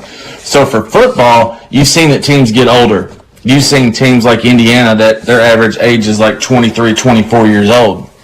Now with the new rule that just passed for Division I about doing the 5 and 5 years. So that's going to eliminate red shirts. It's going to eliminate medical red shirts. You're going to have 5 years, and you could play, 5 years. So it's, how is that going to change things coming up? Arkansas obviously got more money this year to get in the portal and get, especially with the defensive backs and defensive line, 2 places that they really need to get it. They obviously got it on the recruiting front too. So I think they split it up pretty good, but they're playing catch up at this point. One more comment here on Middleton Heat and Air text line. hearing that Tyrone Broden is going to transition to corner for Seahawks, and if he makes the roster, he'll be the tallest corner ever at 6'5". That's interesting that they're looking at his talent, his speed, and wanting to put him on the defensive side of the ball. 6'5", 6'4". Oh yeah. 6'7". He is 6 foot. I swear. Is he 6'7"? He was always so tall. I mean, he was a defensive tackle playing corner. Yeah, but they're thinking maybe he's Cam Chancellor. Maybe he could come in and do that type of deal, the Legion of Boom type deal, because he could run, but he could not catch a cold in a snowstorm, boys. I tell you what, he's wide open. Don't throw it to him. Don't throw it to him. He's gonna drop it. And that's why you put him on defense. You see the talent is there. That's why you put him on defense. That's exactly right. All right, we're going to take a break here on Out of Bounds. We're going to come back on the other side. Neil Atkinson, Bet Saracen will join. Stay tuned.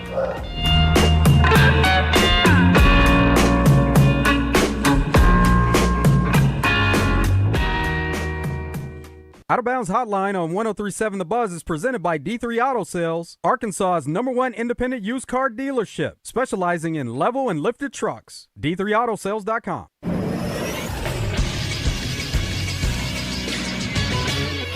This is Sports Center. The number 22 Arkansas baseball team begins a big SEC series against number 18 Ole Miss tonight in Fayetteville. Both teams are 11-10 in conference play. The Hogs are 7-3 in their last 10 games against the Rebels. They've not lost a home weekend series to the Rebels since 2019. First pitch is set for 6 o'clock tonight. You can watch the game on SEC Network Plus. You can also catch the pregame show right here on The Buzz starting at 5:30. 3 of the other 4 in-state Division I teams are on the road this weekend. Arkansas State plays a doubleheader today at Old Dominion. UCA is at Austin Peay. UAPB is at Bethune-Cookman. The Little Rock Trojans, though, they're at home. They start a series today against Morehead State. I'm Todd Pierce for the Buzz Radio Network. Get in the conversation with live fan feedback at 1037thebuzz.com. Presented on Out of Bounds by Chevy Retail Group. Chevy Colorado eats up the road with 5 available gears, and Silverado has the muscle to tow. Live fan feedback from Chevy Retail Group, Chevrolet. Together, let's drive. It's the Bumper to Bumper Certified Service Center's Indoor Car Show Saturday morning at the Conway Expo Hall. Car registration starts at 7 a.m. Car clubs, please arrive early and together. Spectators, it's free to get in, plus you have a chance to win up to $1,500 in door prizes. Hey, this is Mitch at Red River Auto Group, and I'm working today. And today, as always, we're fighting where other dealers are advertising online prices that they actually don't give. You walk in the store, they're at $1,900, $2,900, or they're saying you don't qualify for this rebate or that rebate. And of course, we have to explain that to the customers. It had me thinking, they're probably explaining to their customers that we do the same thing. Well, we do not. Whatever you see online at RedRiverAutoGroup.com will be the price you get. Check us out, RedRiverAutoGroup.com. Finding great candidates to hire can be like, well, trying to find a needle in a haystack. Sure, you can post your job to some job board, but then all you can do is hope the right person comes along, which is why you should try ZipRecruiter for free at ZipRecruiter.com/radio. ZipRecruiter doesn't depend on candidates finding you. It finds them for you.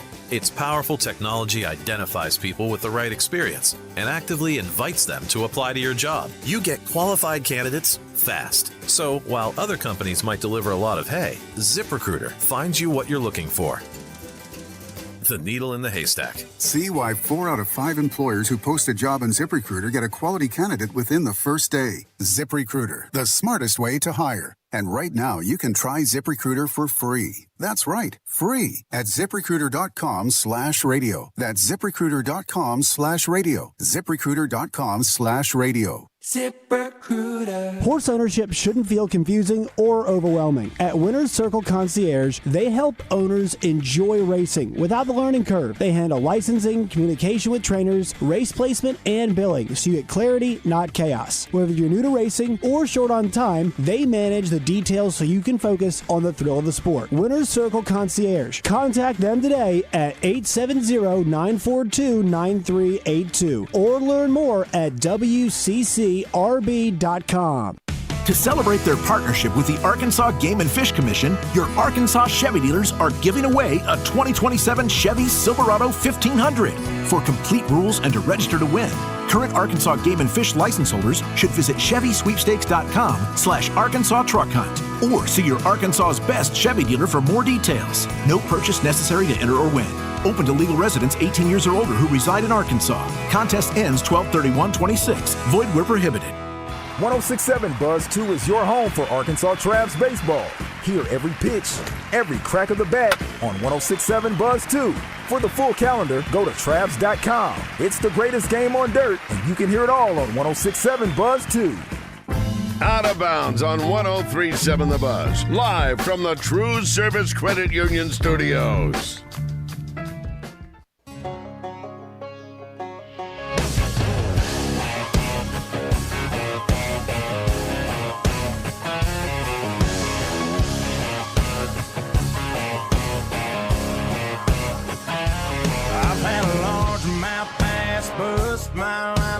Beautiful girls tell me goodbye. Trucks break down, dogs run off. Politicians lie, been fired by the boss. It takes one hand. Welcome back to Out of Bounds. Joe Franklin, Ethan Riggs, Kevin Bohannon. Now we're joined by Neil Atkinson, Bet Saracen. What's up, Neil? Man, just looking at a good Friday afternoon. Good to talk to you, Joe.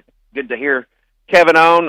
Hadn't been on him with a while, and Ethan. It's a good Friday afternoon, and just getting ready for this weekend, and getting ready for next week too. Got a big concert coming in at the resort. It's just a busy time of the year with getting everything open, and heck, we're already getting ready for football, but we got a little World Cup, a little NBA Finals, a little Stanley Cup action, and College World Series and Softball World Series ahead of us before we can get there. So everybody thinks football and basketball is our busiest time, but actually we manage the sports when those are not in season, and that's just getting ready for all the volume we have for the next. So it's fun, keeps me busy, and it's a pleasure to be able to do this line of work, talk about sports, and get to be on with guys like you. Neil, how's that been on the entertainment side there at Saracen Casino? Heard some rave reviews about Leslie Jones. Yeah, and we got good reviews. I mean, she is funny as all heck, and she her content is really adult oriented. But yeah, that was really good. And we got Cool in the Gang next weekend. Then I think we got Jake Owen in May, and then of course John Legend. Everybody's got that circled, and I think we got Jeff Foxworthy coming, Aussie Pink Floyd. It's so many I can't remember. We got a great lineup in the fall, and I already think I know who we're supposed to get for December. It's another big act, quality of John Legend. I mean, they're all quality acts, but John Legend's on The Voice and what he's done. But the act for December, once that's signed and the entertainer manager won't bang my head if I let the cat out of the bag too early. But I think everybody's going to be pleased with that one. I knew about John Legend for about 6 months before we announced it, and I think I got a hint. I think I may have got it on your show that I said the show in June is going to be legendary. And that is about as close as I could get to announcing it. She let me do that. She goes, that's close enough. You can do it. So, but we had a little fun with it. And I think she was on y'all's show later on in the week to talk about it right after we released the first entertainment schedule. Oh yeah. Remember that. That was a big time. So, did you have any texts that people were picking up on what you were putting down, what you said there about legendary? I had a few people after the fact goes, "Now, Neil, I got it." And I got accused of being smarter than I look. So, yeah. Had a little fun with it. Yeah, that was pretty good. But the other one, I know the name, and I'm trying to think of a word association, and I'm just not going to try it because I think anything I said about it probably would be too much of a tell. But if I can think of a way to sneak it in before we announce it, I might try to do it again. But I'll have to get clearance from my entertainment manager because I am not going to. She's done such a good work. It's her honor and her privilege to get to reveal that to the public, and we're just glad to have Don Stokes with us, that's able to secure all of these great acts and show off this entertainment center. We had employee meetings in there this week, and it was so nice having a real stage, real sound system, and having that beautiful event center to do one of our employee informational meetings with. Neil, latest promotions on Bet Saracen. Yep. So, look, we've got championship ball and championship hockey every day. So right now, what we're doing with the NBA, we've just got a daily 20% profit boost on that. So you can do a straight bet or a parlay. We've got it on the NHL playoffs also. And of course, this time of year, bring home the bacon. Incredibly important series with Ole Miss starts tonight. Bring home the bacon. As long as they win 2 out of 3, based on how much you bet on the game, is going to be how much you'll get back in free play. And on top of that, you can bundle that with the NCAA baseball 50% profit boost. If you do a 3-leg baseball parlay or more, you can get a 50% boost. But we're just basically trying to offer a some sort of profit boost on the championship games each and every day, and take care of that. And you're going to see next week with the softball, and as we go in the SEC tournament, we're going to have a lot of Arkansas centric promotions starting next week. So you want to stay tuned for that too. Headlines on baseball around the state. UCA, they are a 1.5 run favorite over Austin P. Little Rock, 1.5 run favorite over Morehead State. And Arkansas, 1.5 run favorite over Ole Miss. So got the state covered there with baseball, and all the home teams are favored. Oh yeah, and that's pretty good. Now, if you think about it though, with Central Arkansas, and the neat thing is this time of the year in college baseball, a lot of times in Major League Baseball, the run line is almost 1.5. I mean, almost all the time. And the reason why we do the run line is that if you do have a pitching matchup that's not good, we try to make a more bettable line with that, because some of these pitchers when you're playing these midweek games, and like Arkansas was like minus 900 on the game they played on Wednesday earlier this week. It means you got to lay $9 to win $1, or add a couple of zeros, $90 to win 10, or 900 to win 100. So if you do the run line, that's where you can do a bet where you don't have to lay so much money into play and make a more bettable line. And it's the same with hockey. So, and it is good to see at the end of this year, we're coming up on the end of the season, that we see everybody at 1.5. That means we got good level of competition and important and meaningful games. It happens a lot in MLB also, right? And you can see some of the lines with Live Now, and then those odds change during the game where you can go on and bet the active lines. But usually for MLB, that's about the same too, right? With 1.5 runs.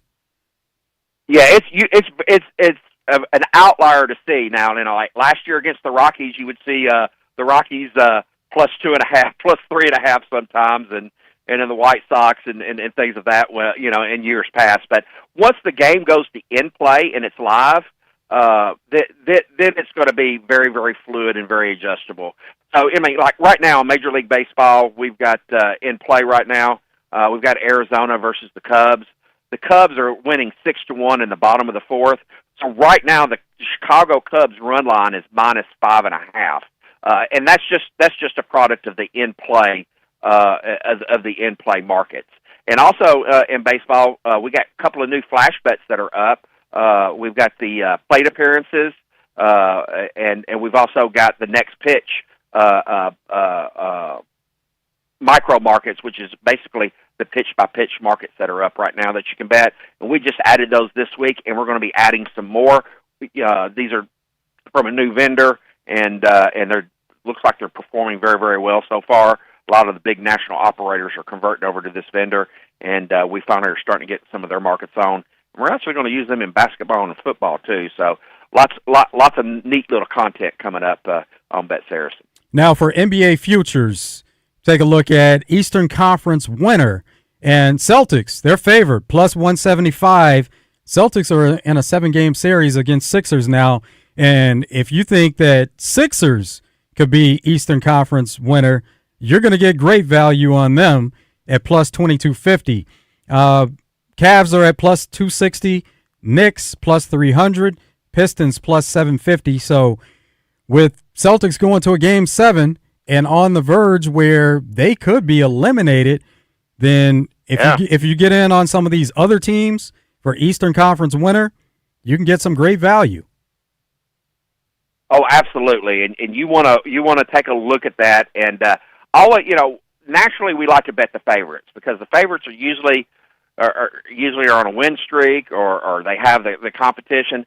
But sometimes when us bookmakers are don't take an effect, a lot of the stuff is, and that's where you can find value on the sports books. And when your opinion is different than ours, and I mean, I'm loving the NBA playoffs this year. I mean, we got 3 Game 6s tonight.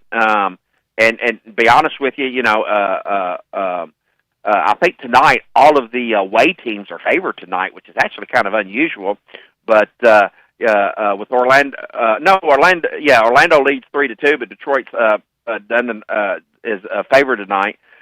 I hope they all go to a Game 7. And of course, we got some games on Saturday too. But the 76ers and the Celtics, like you're talking about, we just got one game on Saturday, and then we'll know what the Sunday slate is depending on tonight's game. So 3 games tonight versus 1. Yeah, I want it to go to Game 7, so we got more games and more betting action.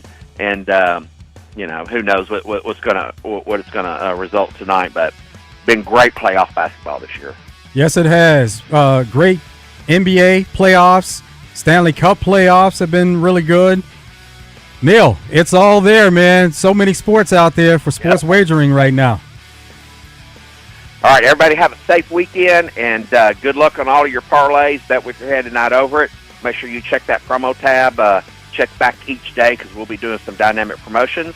And let's root for the baseball team and the softball team, and hope the Lady Hogs have a good showing in the tournament. And they look to make some noise. I think they're plus 2,000 to win the national championship in softball. So good luck, everybody, and have some fun.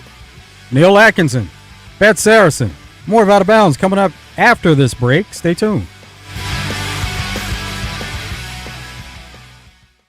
River Valley Tractor is here to help you turn your dream projects into reality. You love your land, and you have plans for it. During Kubota Orange Days, you'll love the great deals on their versatile, reliable lineup. Stop in today for the best deals of the year.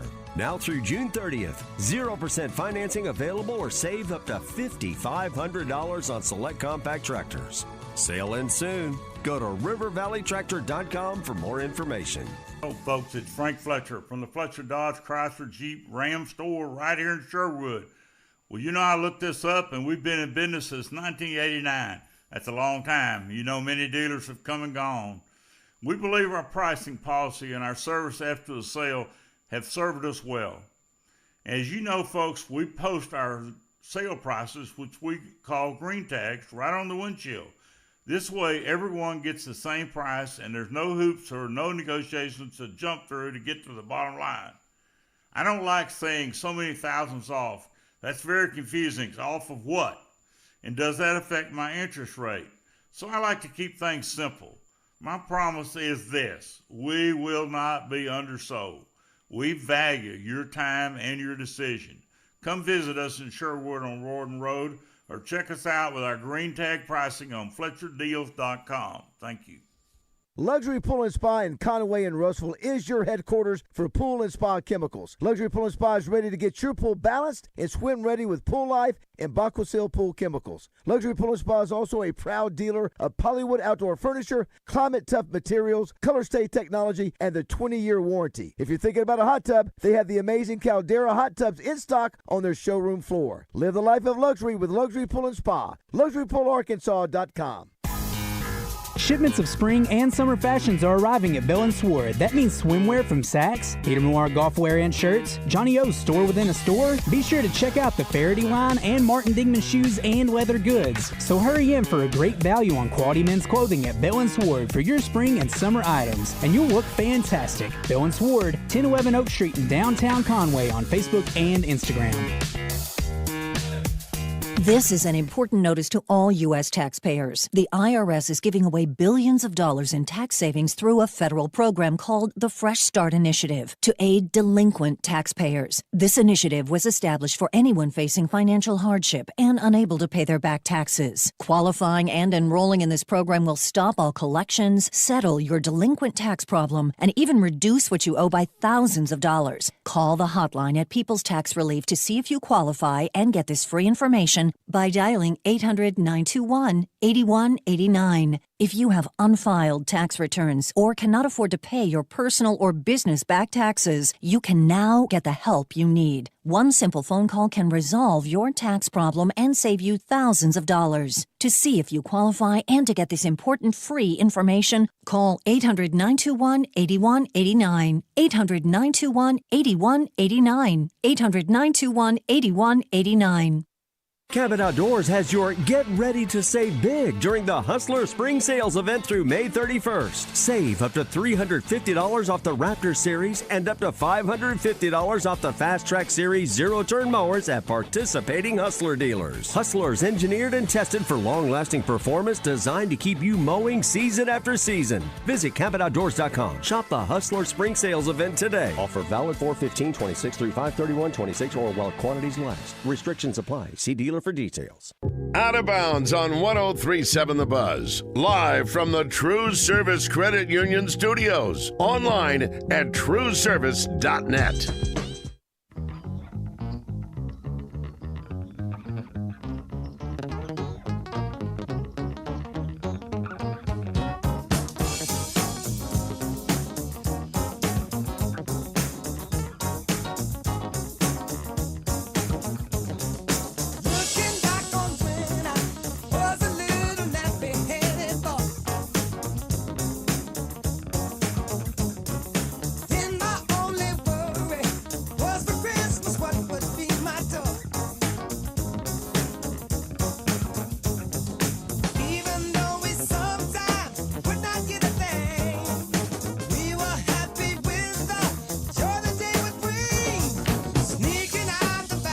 Welcome back to Out of Bounds. Joe Franklin, Ethan Riggs. Got a couple of minutes here before top of the hour. And Ethan, this is going to be a big weekend in sports, but next weekend is going to be a big weekend here station-wise. It's 22nd annual Double B's Buzzbarbecue. This is such a fun event, man. The first one I actually got to go to was just a couple of years back, so I wasn't even going, back in the day whenever this was first coming around. But, man, it's just an excuse to go out and eat a lot of good food, and folks are real nice out there. You can just kind of walk around.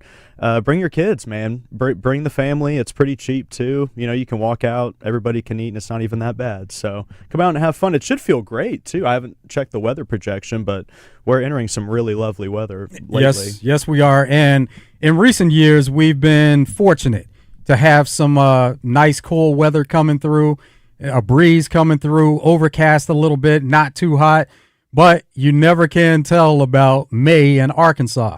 So if it is some heat coming through, that's what you deal with in May, and sometimes you deal with some rain.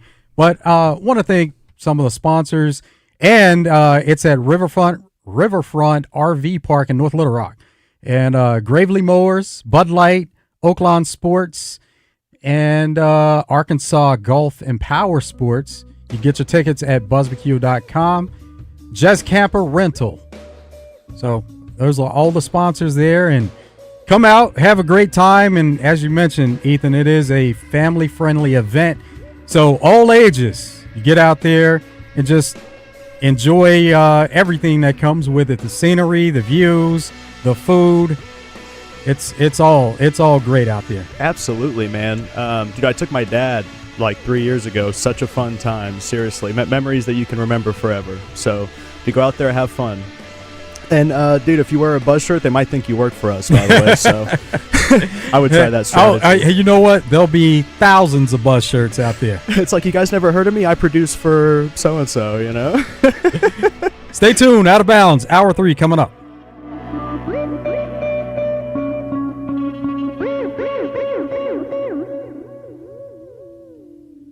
It's the Bumper to Bumper Certified Service Center's Indoor Car Show Saturday morning at the Conway Expo Hall. Car registration starts at 7 a.m. Car clubs, please arrive early and together. Spectators, it's free to get in, plus you have a chance to win up to $1,500 in door prizes. Take it from Arkansas greats, Joe Klein and Pat Bradley. The big national sports apps are now in Arkansas, taking over Oaklawn and Bentley, which are no longer local. Making Bet Saracen the only real local app.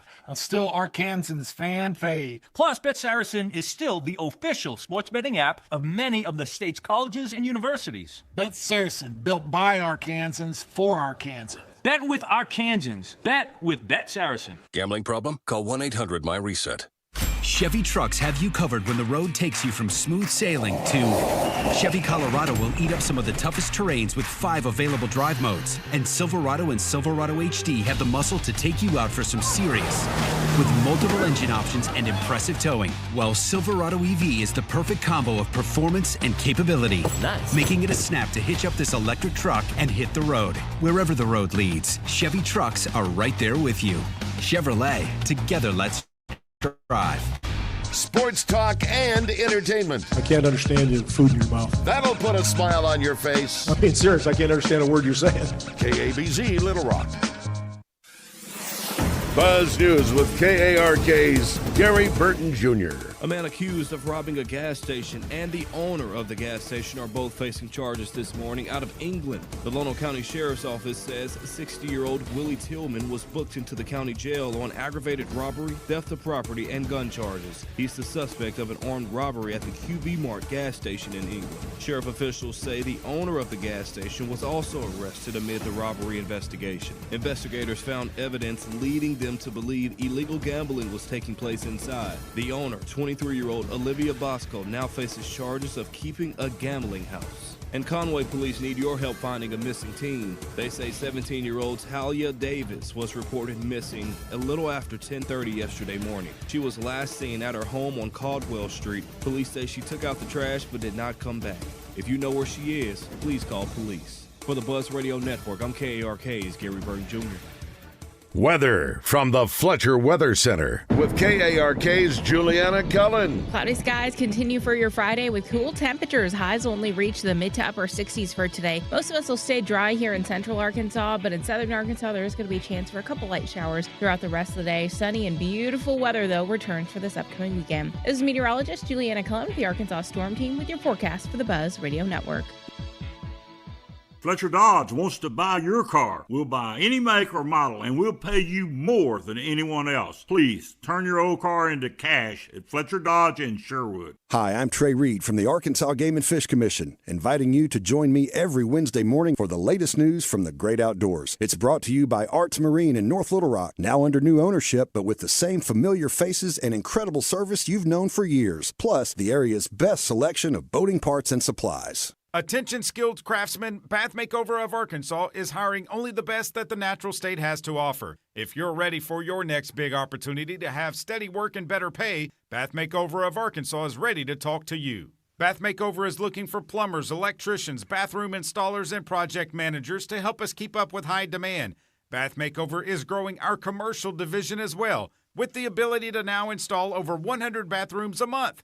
Bath Makeover can knock out multi-unit projects quickly, easily 10 bathrooms at a time in a single week at hotels, apartments, and government housing all across Arkansas. Bath Makeover of Arkansas is looking for only experienced and qualified skilled craftsmen to join our talented team. To learn more about the job opportunities at Bath Makeover of Arkansas, visit bathmakeoverar.com. That's bathmakeoverar.com. Plumbers, electricians, bathroom installers, and project managers, visit bathmakeoverar.com. That's bathmakeoverar.com. Mother's Day is Sunday, May 10th, and you can make it unforgettable with something truly special from Tipton & Hurst, Arkansas's premier florist for over a century. Tipton & Hurst is your most trusted source for gorgeous floral arrangements, fine gift baskets, and high-quality blooming plants. If you're looking for something to brighten your Mother's Day, Tipton & Hurst has you covered. Shop at locations in Little Rock, North Little Rock, Conway, Pine Bluff, and Rogers, or enjoy the convenience of delivery right to Mom's doorstep. Don't miss out on this opportunity to show your mother how truly special she is. Call 501-666-3333 or visit TiptonHurst.com today. Attention. If you suffer from consistent pain in your joints caused by arthritis, overuse, or injury, you may be a candidate for a revolutionary therapy that could revitalize damaged tissue. This approach can provide long-lasting relief from pain in your knees, shoulders, hips, and other joints with no surgery, no drugs, and no downtime. To find out if you're a viable candidate, you may request a free consultation from QC Kinetics by calling 501-600-2763. Instead of masking the symptoms, it goes to the root of the problem to resolve it at its source. Already used by thousands of satisfied patients nationwide, this joint pain therapy is available right now to the public, but only for qualified candidates. Again, to find out if you're a viable candidate for this therapy, you may request a free consultation by calling QC Kinetics at 501-600-2763. That's 501-600-2763.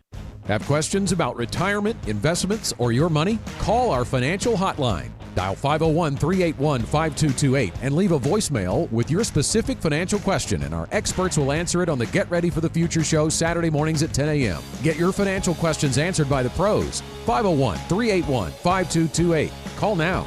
Securities offered through LPL Financial, member FINRA SIPC. Investment advice offered through Independent Advisor Alliance. Independent Advisor Alliance and Genwealth Financial Advisors are separate entities from LPL Financial. Harry Douglas here. Let me ask you something. What if you can enjoy the taste of a cocktail, the warmth of a spirit, and still stay fully in control? That's RK Zero Proof, a pioneer in the alcohol-free spirits category. RK delivers bold flavor and a real warming sensation with zero alcohol, zero sugar, zero carbs, and zero calories. Perfect for nights out, social gatherings, or anytime you want the experience of a drink without sacrificing tomorrow. Check it out at rkbeverages.com. That's ARKAY beverages.com. RK, all the flavor, none of the alcohol. Evan Cohen here. PayPal is now the official peer-to-peer payment sponsor of the NFL, which means all the money moments that fandom creates, whether splitting tailgate costs or chipping in on tickets and game day food between friends, are covered. Wherever the game is played or watched, PayPal moves with fans. You can send money through text, email, or directly to your friends with eligible accounts on Venmo. Just download the PayPal app, share all the moments that matter. Account with PayPal is required, not available in all regions where PayPal operates. Live from the TruService Credit Union Studios, this is Out of Bounds with Joe Franklin and Wes Moore on 103.7 The Buzz.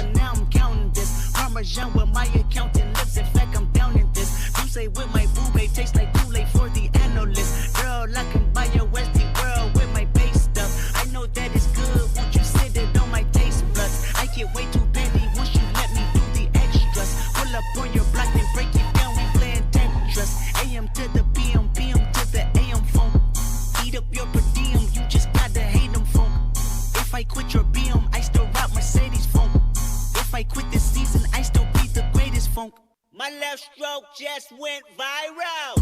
Right stroke put a baby in a spiral. Soprano C, we like to keep it on the high note. It's levels to it, you and I know. Tell them be humble.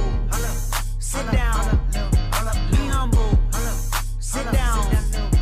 Be humble. Sit down. Be humble. Sit down. Be humble. Sit down. Be humble. Sit down. Be humble. Sit down. Be humble. Sit down. What's Trending in Sports is brought to you by Arkansas's own West Rock Coffee. Join West Rock Coffee, the Razorbacks, and their 1.5 million farmers around the globe. It's fall, so now it's time for your team to stock up on coffee, tea, and water delivered directly to your business. Contact them at westrockcoffee.com or 833-886-JAVA today.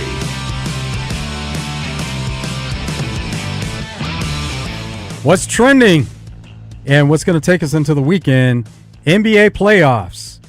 Last night, Sixers, they get a big win to force a Game 7 against Celtics. They win 106-93. Alley-oop to Robinson, and he throws it down with the right hand. Oh, what a pass. Beautiful advanced pass, and Clarkson lays it up. Well, the Knicks will advance to the second round for the fourth straight year, courtesy of one of the most dominant performances in NBA playoff history. In a game they led by as many as 61.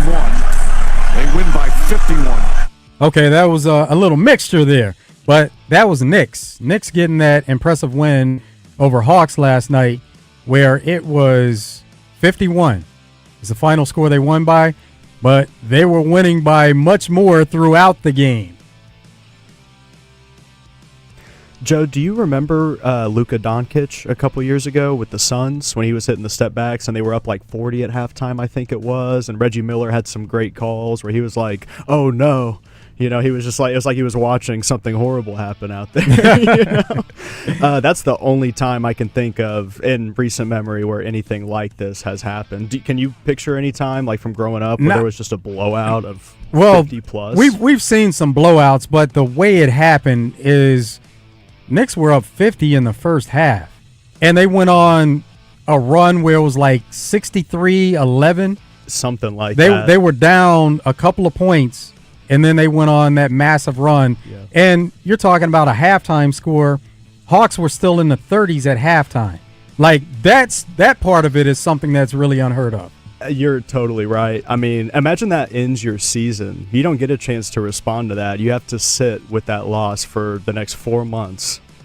I mean, they need to come out. I don't even know where you start with that team. They're kind of I mean, if you just look at their roster, it's like, are they trying to win, or are they trying to get some good draft picks? I mean, it's sometimes just hard to tell with them. Well, it takes a turn in game sixes. It does. Because we see that, especially in a close series where there's a team that's up 3-2 in the series. So now you're looking at one team can close out, one team could extend the series to go to 7, which everybody likes 7-game series because you get to see cut and dry which team is going to advance on. But those game sixes, they get of high importance simply because if it's a 3-2 series, one team, they have a chance to close it out, and the other team, they're fighting for their playoff lives, and they have a chance to extend that series. That's why game sixes are so funny sometimes, because sometimes it's like the team that is up 3-2, they're like, well, we kind of want to go home for game 7. Like, winning this game 6 on the road is tough. Again, I'm sorry, I know I'm throwing it back to a lot of old sports, man, but think about that 2016 finals when LeBron and Curry were having that finals. Game 6 happened, and that game was so good for Cleveland that it gave them momentum going into game 7. And that was one of those blowouts. That was, yeah. That was a blowout game. Right at the end. Remember that LeBron block on Curry when LeBron actually stared him down? Yeah. After, and he was kind of like, he kind of looked at him like, what were you thinking? You know, going up with that. Come on, Curry. And this is prime Curry. This is Curry that's changing the game underneath his feet. And even he can get a little lax, I guess, in the playoffs sometimes. I mean, it happens to every team. I think the Hawks are really young. They're all going to bounce back. You know, I don't think they have a single guy who's probably old enough to retire. So their whole team might be coming back. They might get another, decent draft pick. I hope they don't get Acuff. That's all. I hope Acuff goes to Memphis, honestly. I'm not trying to change it up too much, but no. But the Hawks are a team where it's like, okay, we look at where Brazil could go, we look at where Acuff could go. It's like, I don't want him to go there. No, Ja Morant could be on the move, and he could. They've talked about it for a couple of years now. It hasn't happened yet, but with the way that this draft is going to shake out and a lot of that talent that's incoming, they be in a good position to move on at this point. And then there's another franchise out there, and probably several, that would be willing to take a chance on Ja Morant and the talent he is, and probably feel like we can take a chance on this guy and we can change the perception, and we're willing to take that chance because of the talent. I love Ja as a player, but I kind of had to stop rooting for him because you just kind of get let down a little bit, Like I nothing against him personally or anything. I know everybody wants to talk about the off the court stuff. I'm just going to keep it to on the court stuff. The basketball is not great anymore. And it used to be flashy. It used to be cool. It's like, okay, he was a good player. Now, if he can just shoot, or if he can, learn how to do a little more than drive, dunk on big guys. I mean, he had great highlights. But what does the full basketball game tell you whenever you go back and watch those old Ja plays? When teams schemed for him, even when he was good 2 or 3 years ago, they would be able to kind of shut him down a little bit. And I think, I want him to go somewhere. I think maybe he could be a team. Maybe Atlanta signs him. I mean, I don't know. Maybe a team that like really is on the fringe there just thinks that he can be the piece that comes in. But I think maybe he's a guy that goes to Brooklyn, takes a lot of shots. No, seriously, maybe he goes to Washington Wizards, and he could just go out there and do his thing. I don't know, man. I think. Do you think he would be okay with a bench role? No, not. He's still in his prime. He's still so young, but. He's like my age. He's like 25. Yeah. 24? And so he's very young. It's the Allen Iverson effect, though. And we saw that Iverson was able to elevate some teams that were thought of to not have that much talent, but he was able to get one of those teams into an NBA Finals. But same type of deal. And you look at the talent that Ja Morant has, the body type, the same size, being able to get to the rim, major hops when it comes to being able to dunk or do anything he wants to on the court. But guys that size, it does seem that teams are able to scheme and take them away if there's not much help around them. So it almost does put you in the same mind frame as Allen Iverson and what he was dealing with. You're 100% right. I just worry that there's not, like, Iverson went to that Denver team and you had Carmelo, who was basically the number one. Obviously, Iverson was great, but it was 1A, 1B there. So Iverson was able to take a couple less shots. I think that just helped extend his career a little bit. Also, guys like J.R. Smith, I mean, he got to go to a team where a lot of guys were perceived similarly. Where, I mean, Denver was like, their coach, I think, was Carl, what was that guy's name? Anytime Melo talks about his OG coach from those Denver days, he always trashes him. It's like maybe Jerry Sloan or somebody. I want to say it was just like one of those old coaches that was old school, right? Oh, yeah. And Iverson went to a team with that style of head coach and was able to flourish. So maybe that is something that happens for Ja, but I think if he wants to be remembered, I think he's going to have to start doing what Derrick Rose was doing after his injury, where Derrick Rose was going to teams like the Knicks and he was like, hey, let me be on the bench. He went to the Timberwolves even. I mean, a guy who was the youngest MVP in history had to have his ego checked there when he was a little older. And Ja, I mean, obviously, look, 25 is still very young, but here in just a few years, he'll be closer to 30, and they're not going to ask themselves as much, is he worth the risk? So we might be getting into last chance time for Ja, honestly, in the league. I mean, I think we're looking at closer to a Ben Simmons situation than we are with like an Iverson situation, where I think people are like, does Ja really want to play as much as Iverson wanted to, Because that was the funny thing. Obviously, there's the famous press conference where he's like, practice, we're talking about practice. It's because he really did play every game, so he didn't want to be bothered about practice questions because he was like, if I'm there, like what's the problem if I'm practicing or not, right? Now you mentioned something that we've never seen. We've never seen anything like Ben Simmons, like to that level, where it's like this guy, and I'm talking across all sports. We have seen where players get paid, and there's that they put it on certain players where they say this guy got paid and he's done, he's mailed it in. But Ben Simmons is on another level from any player we've ever seen, where he just won't take certain shots, he won't do certain parts of the game, and he got a major contract, number one player overall. Now, we've seen players through all sports that have been draft bust, but this is on a historic level that we've never seen before. See, that's a great comparison, too, because their play styles are actually really similar, right? Simmons was just taller and looked very different, but they were guys that handled the ball a lot, so very high usage rate for your offense. You're not going to be able to get a lot of other guys' shots unless they're driving and dishing or something, which obviously Ben was able to do for a few years. I think, Embiid wasn't as good of a three-point shooter back then. I think if he was as good of a shooter as he is now, he would have been able to help Ben even more. But Embiid was such a great teammate for Ben. It's just like, I do feel for Ja, because who's his Carmelo Anthony? Who's his... That's the whole point here. You're right. Dude, okay, I was just thinking of a team, and I don't know the salary cap situation or whatever. I know Ja makes a lot of money, but what if, look, the Bucks, they want to keep Giannis so bad, and they know that he's gone. So it's like, okay, maybe we trade him before the start of next season. Maybe we have seen Giannis's last game as a Buck. But if they have any chance of keeping him, they need to make maybe a move like John Morant where you can – I think it's high risk, high reward. I mean, it is high risk, high reward, but at this point, as long as you're not giving up too much in a trade, maybe it's worth it. Maybe you trade Thanasis. And it's like Giannis. I don't think there's a team out there that wants to trade for him. We know why he's on that Bucks team.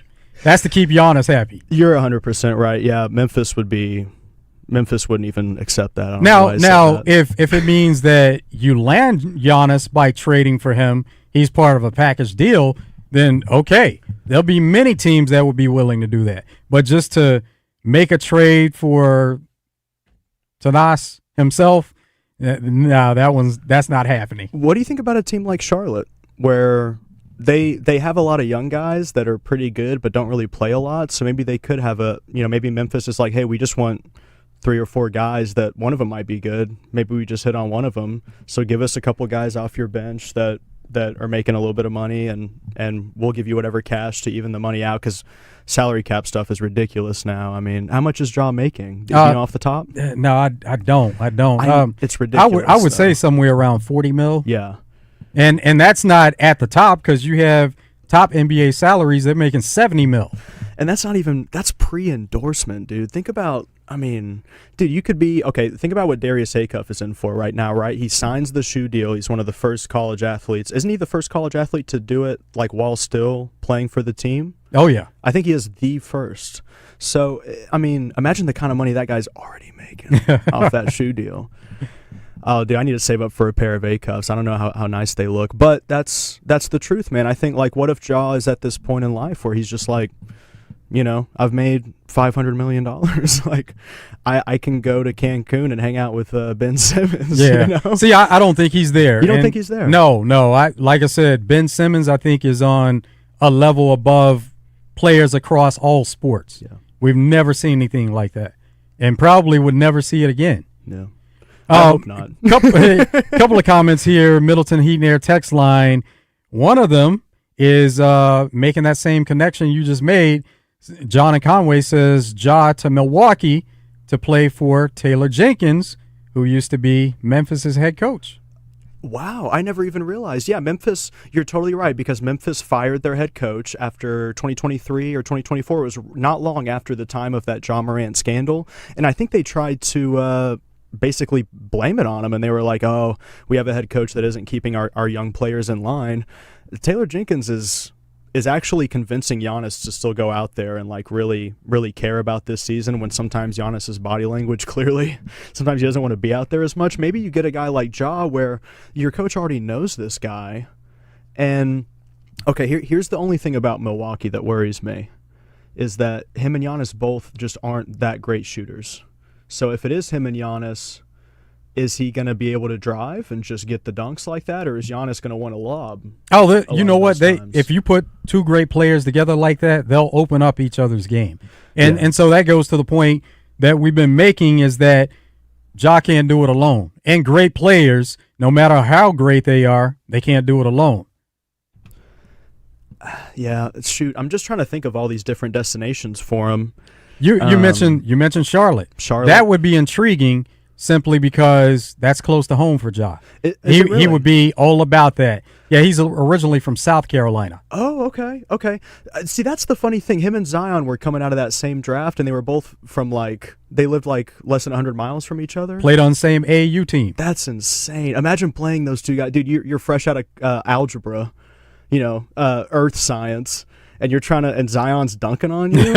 How do you focus on an A after that? That's crazy. But and it goes to the point of, you have two players playing different positions where they open up each other's game so much. So playing a team like that would be really hard to defend. Hey, speaking of that, New Orleans, they're a team that's kind of just floating out there right now, and I don't think Zion's wanting to leave or anything, but Zion's not getting any younger. And maybe it's time for them to start trying to load up a little bit. And they're like, okay, Zion, we're going to try to figure out if you're really the guy now. Because they've kind of just let him float out there. And they're like, whenever you're healthy, we want you to play. but they've never given him another superstar. He plays pretty well with every type of player. He plays well with guys that shoot threes. He plays well with another big man. He's a great ball handler. He's a really, really underrated. Like, I think he's one of the best ball handlers in the league right now. For his size, to never like get stripped of the ball, I mean, that's pretty impressive. That's Darius Acuff level of like not having turnovers whenever you're still dealing with a high usage rate with a young player. That's, I mean, give him a. I don't know. I mean, maybe it could be Ja for Zion, man. Who knows? Who knows what Memphis values Ja? So to bring this thing full circle, Anthony Davis recently did an interview where he said if Pelicans, if they had taken Ja Morant, he probably would still be with that franchise now if they took him number 1 overall.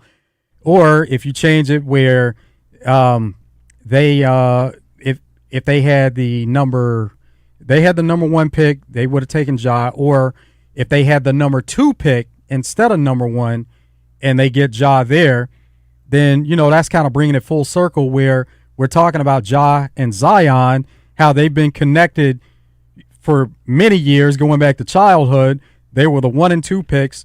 And then Anthony Davis recently said that if Pelicans ended up with Ja instead of Zion, think about how the course of history could have changed for him as a player. I think Ja would have been so loved in New Orleans. Maybe he would have been more loved in New Orleans than Memphis, honestly, because that was one of the great things about him is that he fit that city like a glove.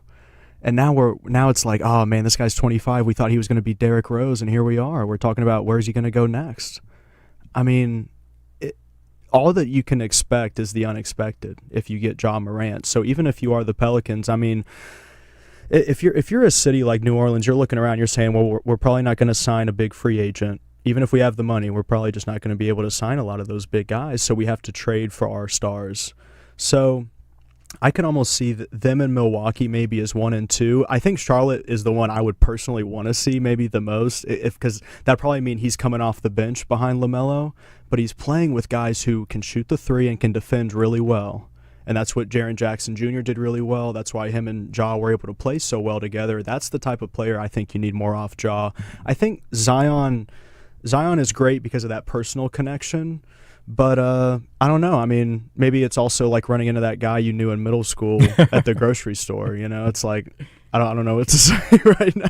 And to that guy. Middleton Heat and Air text line JR says George Karl is the coach. Great pool. Yeah, that's the coach you were thinking of. Yeah, that was a guy who was coaching. You know, when the ABA was still a thing, he might have coached Julius Erving. I don't know.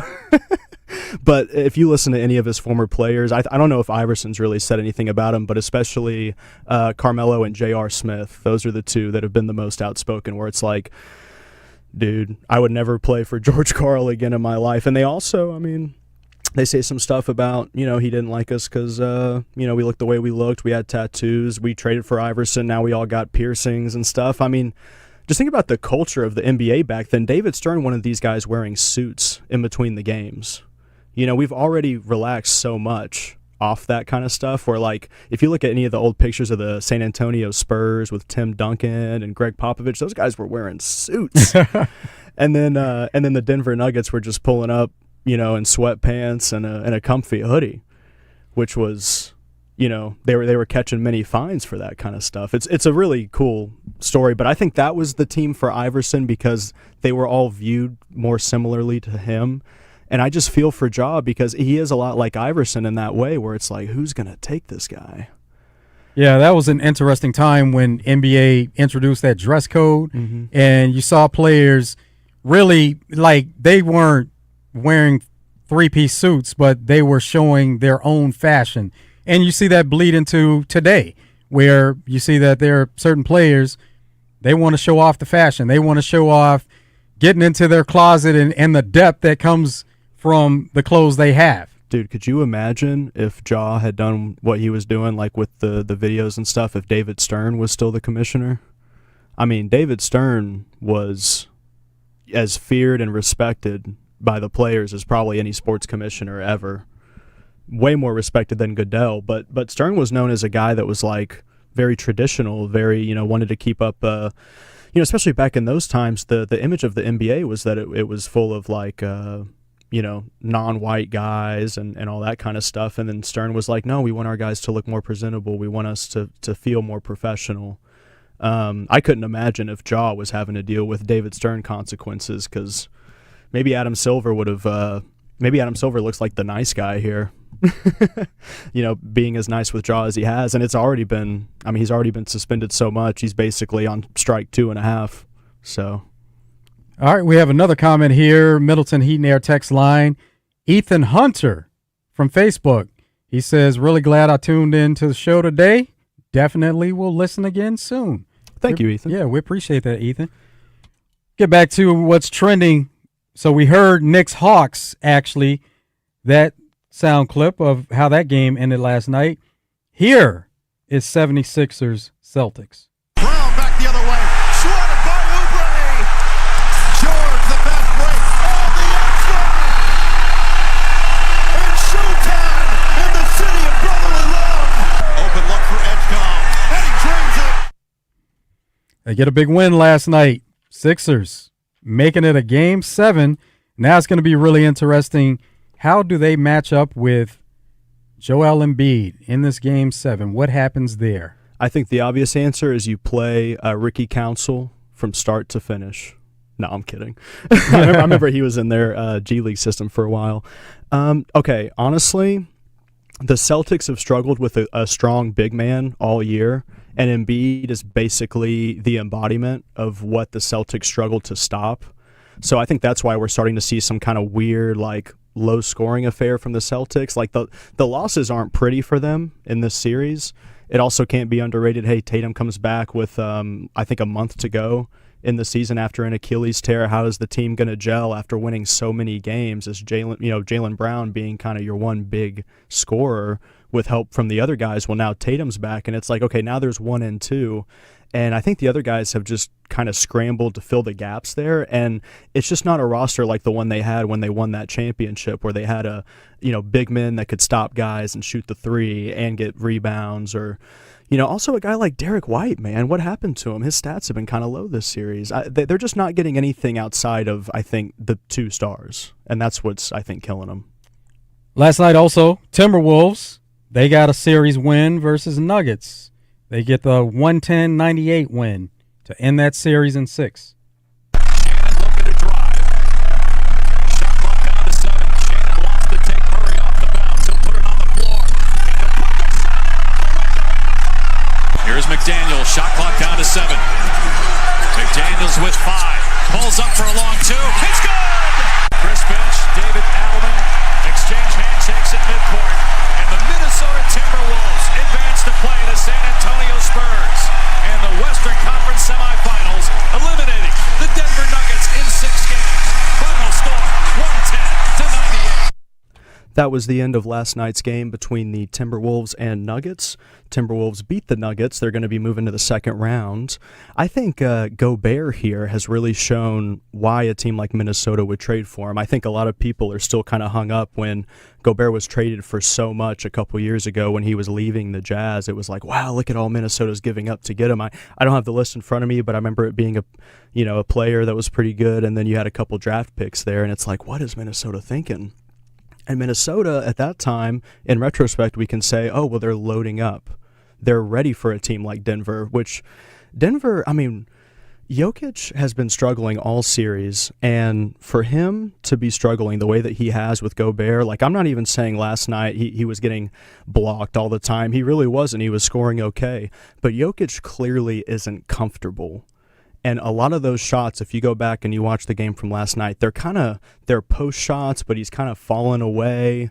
Maybe he's driving in, trying to get contact. They don't call it, but he makes it anyway. Those were a lot of his shots last night. And Jokic, if you pull up the stats here, he's 1 for 5 from 3 last night. That's super rare for him. He's a remarkably consistent three-point shooter. He pretty much shoots his average.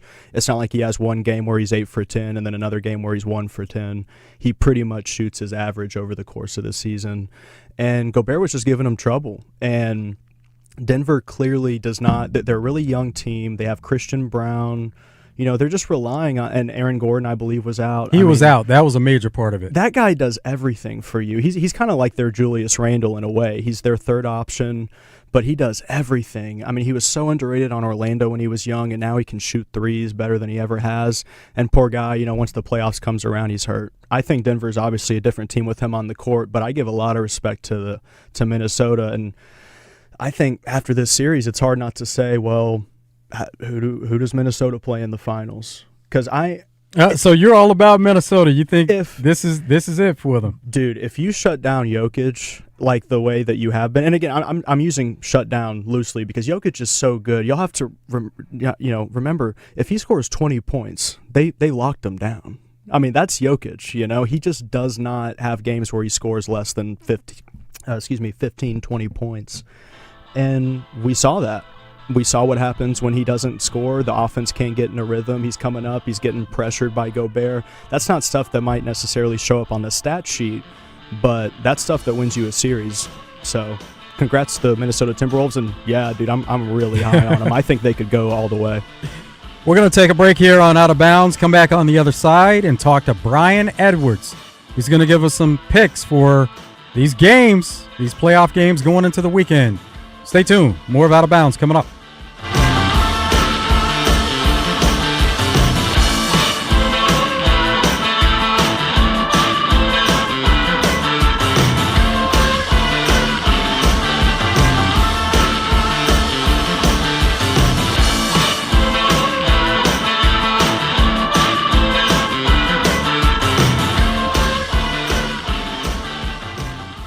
Anywhere in the state, dial 888-8888 for Rainwater Holton Sexton. They'll help you weather the storm.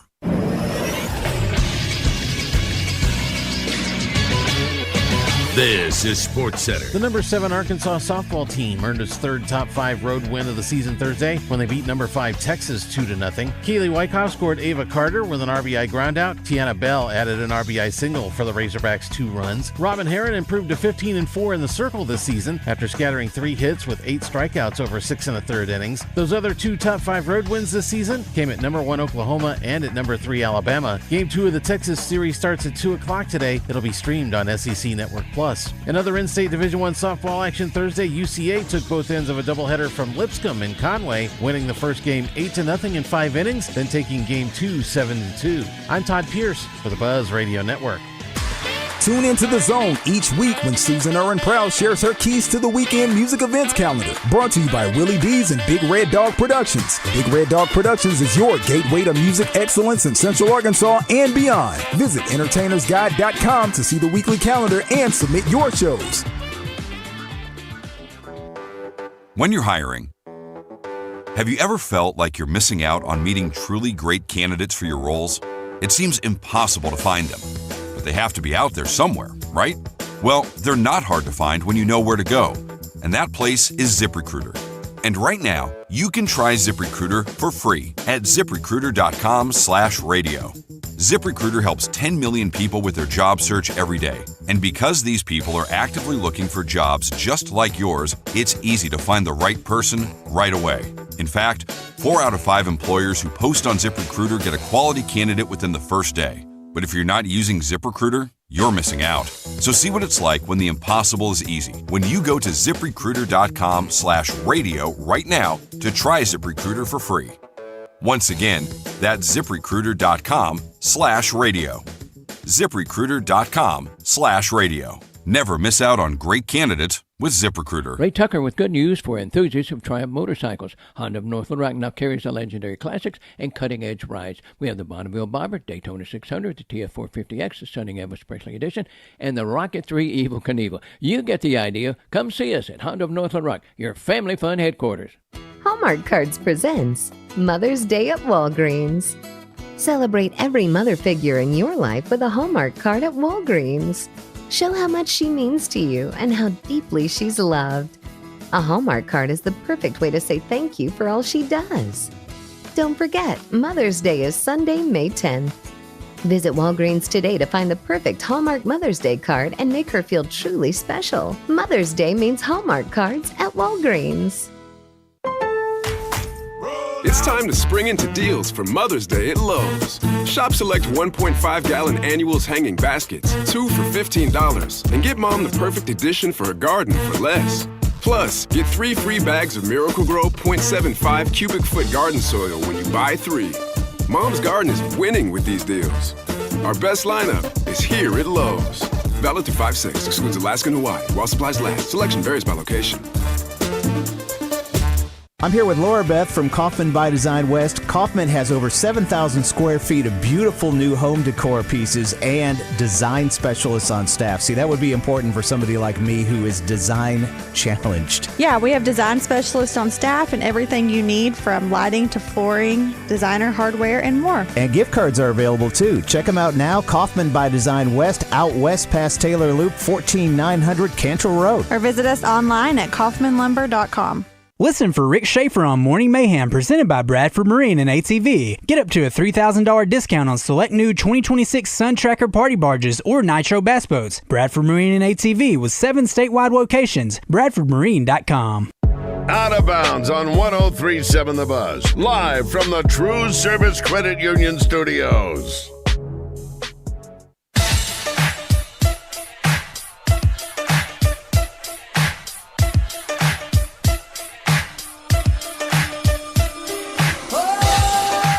Welcome back to Out of Bounds.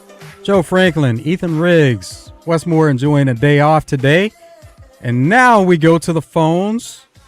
Bring in Brian Edwards, who's going to get us set for the weekend with some wagering options. What's up, Brian? What's up, fellas? How we doing? Happy Friday. Yeah, happy Friday always. Yeah, we're doing good.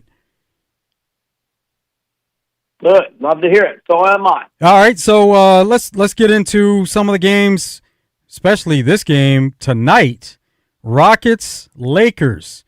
Rockets are favored. What do you think happens there? What do you like, Brian? I got to go with the Rockets here, minus the 3.5. Even without KD, they have won back-to-back games and certainly should not have lost Game 3, where they had a 6-point lead with 30 seconds left and just committed 2 unbelievable and irresponsible turnovers. And LeBron made them pay and got the game to overtime, and the Lakers won in OT. But Houston has looked very good the last 2 games. They blow the Lakers out in Game 4, and then they go win outright back out in L.A. in Game 5. So this young group is, got some momentum here. And even though Austin Reeves was back the other night, and I think he finished with either 22 or 23 points, it was mostly free throws. He was 4 of 16 from the field, so he's still shaking a little rust off. I think the Rockets get it done at home tonight, cover the 3.5, and create a Game 7 for us back in L.A. on, I believe it will be Sunday. Everybody loves Game 7s. Absolutely. Best 2 words in sports, they say. Well, next up here on the money line, we have the Toronto Raptors. They are plus 4.5 versus the Cleveland Cavaliers. Now, I'm actually going to go with Cleveland here. It's just kind of it's been a tough series to honestly wager on because most of the games have been pretty close, and Cleveland has James Harden, which means literally anything could happen at any time. But if I had to pick, I think I'm going to go with Cleveland to win it, Game 6 tonight, and Game 6 tonight, and that's my pick. I think Harden maybe chokes a little bit, not gonna lie. I wonder why. Well, what do you think there, Brian? Cleveland can win. I would just like them to win by 4 or fewer. I'm going to go with the Raptors plus the 4.5. Now, it's not looking like they're going to have Brandon Ingram as he was downgraded to doubtful earlier today, but they only had him for 11 minutes in Game 5 the other night. And, he's obviously their leading scorer, but they still scored 120 points in that game and were in control of that game until they went 4 or 5 minutes there early in the fourth quarter as they went scoreless and the Cavs went on a big run. Raptors still covered. Now, it wouldn't have been a cover tonight because they lost by 5, but I thought they gave a very good account of themselves, and they have now played Cleveland at home 3 times this season, and they've won outright all 3 times. And they beat them by double digits in 2 of those. So I'm going to go with the Raptors plus the 4.5. and we may get a Game 7, maybe not. But as long as Cleveland wins by 4 or fewer, I'll be fine with missing out on Game 7. All right, Sixers, Celtics. They're in a Game 7. What do you like with that series in this Game 7? Yeah, I got to go with the 76ers catching the 7.5. They're 2-1 in the series now when Joel Embiid has been in uniform. And look, it's not like they, played that great last night. Embiid was only 6 of 18 from the field. I mean, they only shot 33% from three and 44% from the field, and they still win by double digits. And Derek White's struggles continue for the Celtics. I mean, we're talking about a guy that has been fantastic in the playoffs the last few years, and in the last couple of regular seasons, averaging 16.4 and 16.5 points per game. But in this series, he's been limited to 11, 6, 6 again, 11 again, 8, and 10 points. So no more than 11 points in the series, and 3 single-digit efforts, and that's been part of the problem for Boston. But anywho, Sixers plus 7.5 is the play for me. I think I agree with you. Sixers plus 7.5. They're just such a scrappy team. It kind of feels like anything could happen, and we were talking about this actually right before we went to break earlier. But it's just Boston is kind of in a funk right now, and without Tatum and Brown, I'm not really sure what else they have. So definitely Sixers on this one. All right, Brian, what do you think about UFC coming up this weekend? Yeah, so we're in Perth, and this one, if you agree with my thought process here, make sure you get your bet in tonight because the main card starts at 6 a.m. Central tomorrow morning because they're, when they have a pay-per-view in Australia, they'll, adjust the times where it's, the main card starting at 10 in America, or actually they've moved it to 9 since they went to Paramount. But anywho, if you agree with me on this pick, you better get it in tonight unless you're going to be up really early tomorrow because I'm going with Carlos Prate against Jack Della Maddalena.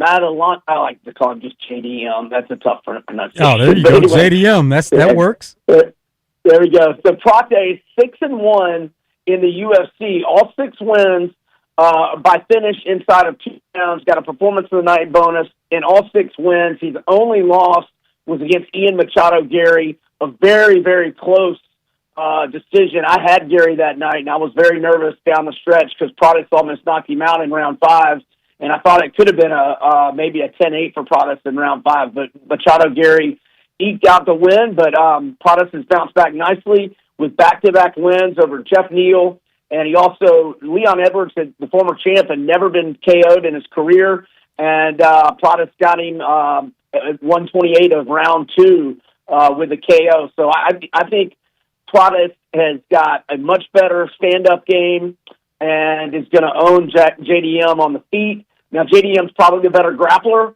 but Protest is no slouch grappling. He stuffed a lot of takedowns by Ian Machado Gary, and I think Protest gets the win. He's minus 120 on the straight price. That's my favorite of the picks, but like I said, he wins by knockout. He's got 18 knockout wins in his 23 career wins. So I'm going to do the prop for Protest to win by KO as well, and that's plus 160 at FanDuel. I'll do that for a little bit less amount-wise than my straight bet on Protest around minus 120. Brian, let's take a look at some college football futures. What do you like? Well, not a future play, but a Week 1 game. DraftKings released some Week 1 lines here in the last week or two, and I like SMU minus 2.5 at Florida State. SMU's got 3 starters on the O-line coming back. They got Kevin Jennings coming back for his 3rd year in a row as the starting QB. They've got a 4-star wide receiver in Yannick Smith coming in from East Carolina, a 4-star transfer tight end from Texas A&M, and Theo Mellon Ostrom coming in as well. And they got a running back from Cal and Kendrick Raphael, who had 943 rushing yards and 13 touchdowns last year. And I think FSU I think Mike Norvell's a dead man walking. And I think this is going to be his last year in another mediocre season for FSU, and I think this line will be higher than 3, several months from now. So I think -2.5 if you have a DraftKings account. I think that's a solid play right now. Brian, do you have any idea what their recruiting was like there at FSU? Because it seems like a place you're able to collect a lot of talent. It's just about putting it together. And we've seen that Mike Norvell has had some success, but then we've seen some failures. Yeah. I do know about their recruiting. So they have the 18th best overall class in the nation, 57 commits, 15 4-stars. They did not have any 5-stars, and they were number 27 in terms of transfer specific class. So it's a pretty good recruiting class. Not the old school Bobby Bowden annually top 5 level recruiting, and that's been one of the problems for Norvell. I mean, FSU can recruit itself to be a top 20 class, but he has not been able to produce a top 10 class, and that's been one of his struggles. Now, they do have talent, but SMU is off 2 really good seasons, and I think they'll take care of business in that one. All right, we appreciate it, Brian. Have a great weekend. Thanks, Joe. Y'all have a great weekend as well. Thanks, Brian. Ryan Edwards giving us some picks going into the weekend. Ethan, we're about to get this weekend started. After this break, we come back for the last segment, and we're out of here. And then we're free men. Yes, we are. All right, stick around. More of Out of Bounds coming up.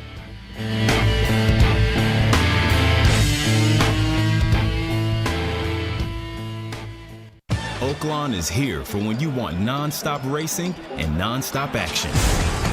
The season's back, the weekends are packed, and it's time to plan your visit. The classic racing season kicks off January 30th and runs through May 2nd with exciting weekends, great food and drinks, and the kind of atmosphere you can only find in Hot Springs. It's fast, it's lively, it's time to win. Oaklawn Hot Springs. Join the fun. Gambling problem? Call 1-800-GAMBLER.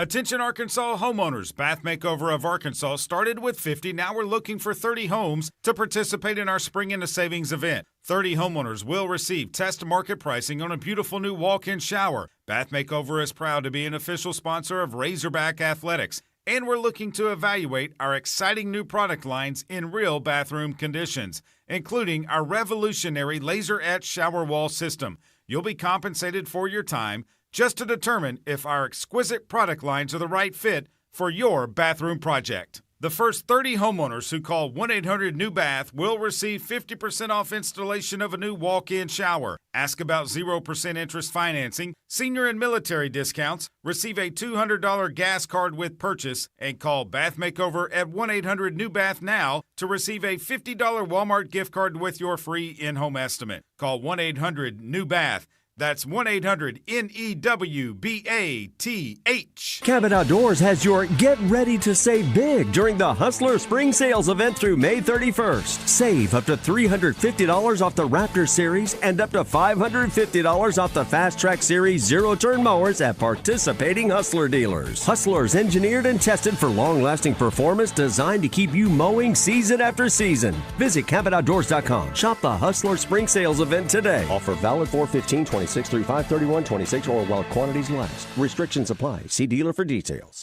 One day, one chance to win a dream vacation. Give blood with Our Blood Institute on Saturday, May 2nd at any mobile blood drive or donor center near you, and you could win a getaway valued up to $2,000 from Dream Vacations. One lucky donor will win, but every donor will receive a free t-shirt and a Magic Springs theme and water park ticket. Donate blood on Saturday, May 2nd. Reserve your appointment now at obi.org/events. That's obi.org/events.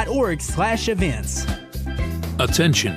If you suffer from consistent pain in your joints caused by arthritis, overuse, or injury, you may be a candidate for a revolutionary therapy that could revitalize damaged tissue. This approach can provide long-lasting relief from pain in your knees, shoulders, hips, and other joints with no surgery, no drugs, and no downtime. To find out if you're a viable candidate, you may request a free consultation from QC Kinetics by calling 501-600-2763. Instead instead of masking the symptoms, it goes to the root of the problem to resolve it at its source. Already used by thousands of satisfied patients nationwide, this joint pain therapy is available right now to the public, but only for qualified candidates. Again, to find out if you're a viable candidate for this therapy, you may request a free consultation by calling QC Kinetics at 501-600-2763. That's 501-600-2763.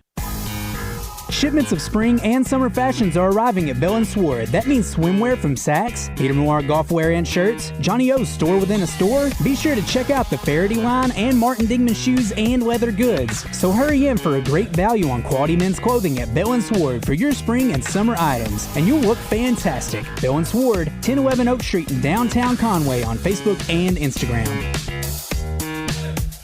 Out of Bounds on 103.7 The Buzz. Live from the TruService Credit Union studios. TruService Credit Union, your headquarters for auto loans. With TruService, no payments for 60 days and rates starting as low as 3.99 APR on new, used, or refinance your current auto loan. TruService.net for pre-approval. Your auto loan experts. Wherever you are, whoever you are, wherever you are, whoever you are, wherever you are. Welcome back to Out of Bounds. Joe Franklin, Ethan Riggs. Latest lines at Bet Saracen for tonight's NBA games. Pistons are a 3.5-point favorite versus Magic. Cavs, 4.5-point favorite versus Raptors. And Lakers, Rockets. Rockets are a 3.5-point favorite. So those are the latest lines there on Bet Saracen. You can get NBA lines, Stanley Cup playoff lines, MLB, UFL, which there'll be some UFL games tonight, Saturday, Sunday. They usually go throughout the weekend. So get all the latest lines on Bet Saracen. Ethan, last night in hockey for Stanley Cup playoffs, a couple of teams closed out. Minnesota Wild, they closed out Dallas Stars 5-2. And interesting enough, from both these games last night, final score 5-2. We'll start with Wild ending series against Dallas Stars. Zuccarello to the point, Faber. Now Hughes. A slide pass, they score! Also, Anaheim Ducks, they get a series win over Edmonton Oilers. Same score, 5-2. Reset things here. McTavish, Lacombe, Gauthier, misfire, scores! So you got a couple of series that ended last night. Teams taking advantage of those game sixes. They didn't allow game 7. They went ahead and ended it. Major League Baseball, Nationals, Mets. Nationals come away with a win, 5-4. Hit high and deep to right. Moving back on it is Benz. Looking up, it's out of here. C.J. Abrams launches his 8th of the season, and the Nats jump on top here in the 8th. Phillies Giants, they played a doubleheader yesterday, and Phillies won both games and walked it off for both games. Game 1, they got to win 3-2. Fly ball deep to right, way back there. It is gone! His 350th career home run, and it's a typical Kyle Schwarber-Schwarbomb. And he hits that one the opposite way, backhanded by Adames. The throw is not in time! The Phillies have walked it off here in the bottom of the 9th inning. Stott scores the game winner. Crawford with his second walk-off hit of the year, and they win it 3-2. Here's game 2. Phillies win 6-5. That ball is crushed way back there off the signage in right center field and the second deck. And Turner and Schwarber go back to back. The 1-0 hit in the air, center field, should be deep enough. Gilbert going back, he's settling under it. Garcia will tag, and here comes the winning run. And the Phillies have walked it off twice in one day. That's a rare occurrence. First of all, to get a win in both games for doubleheaders, but to walk both of them off, it was a good day. Such a great time of the year for sports just in general. This might be the second best time of the year outside of that one part of like September, October where you get all four. You get baseball, hockey, football, and basketball. But outside of that, I mean, once you're after March and college basketball is gone, you might be feeling a little down, but then they hit you with NHL and NBA playoffs. Such high action, you can't even keep up with all of it. We're over here trying to pull up stats, make sure that we get all the numbers right, because you just cannot keep all of it in your head. But you can't beat postseason for any of the sports that's out there. Well, also, Joe, I know we're finna end the show, but I just wanted to say thank you for having me on. It was a lot of fun, and you're the guy who first got me on air over here on the Monday through Friday show. So thank you so much. Absolutely, appreciate you, Ethan. Always coming in and doing your thing. Love it. Have a great weekend. Drive Time Sports coming up next. Roger Scott here. You guys know how much I love the great outdoors. I mean, I am the naked gardener after all. And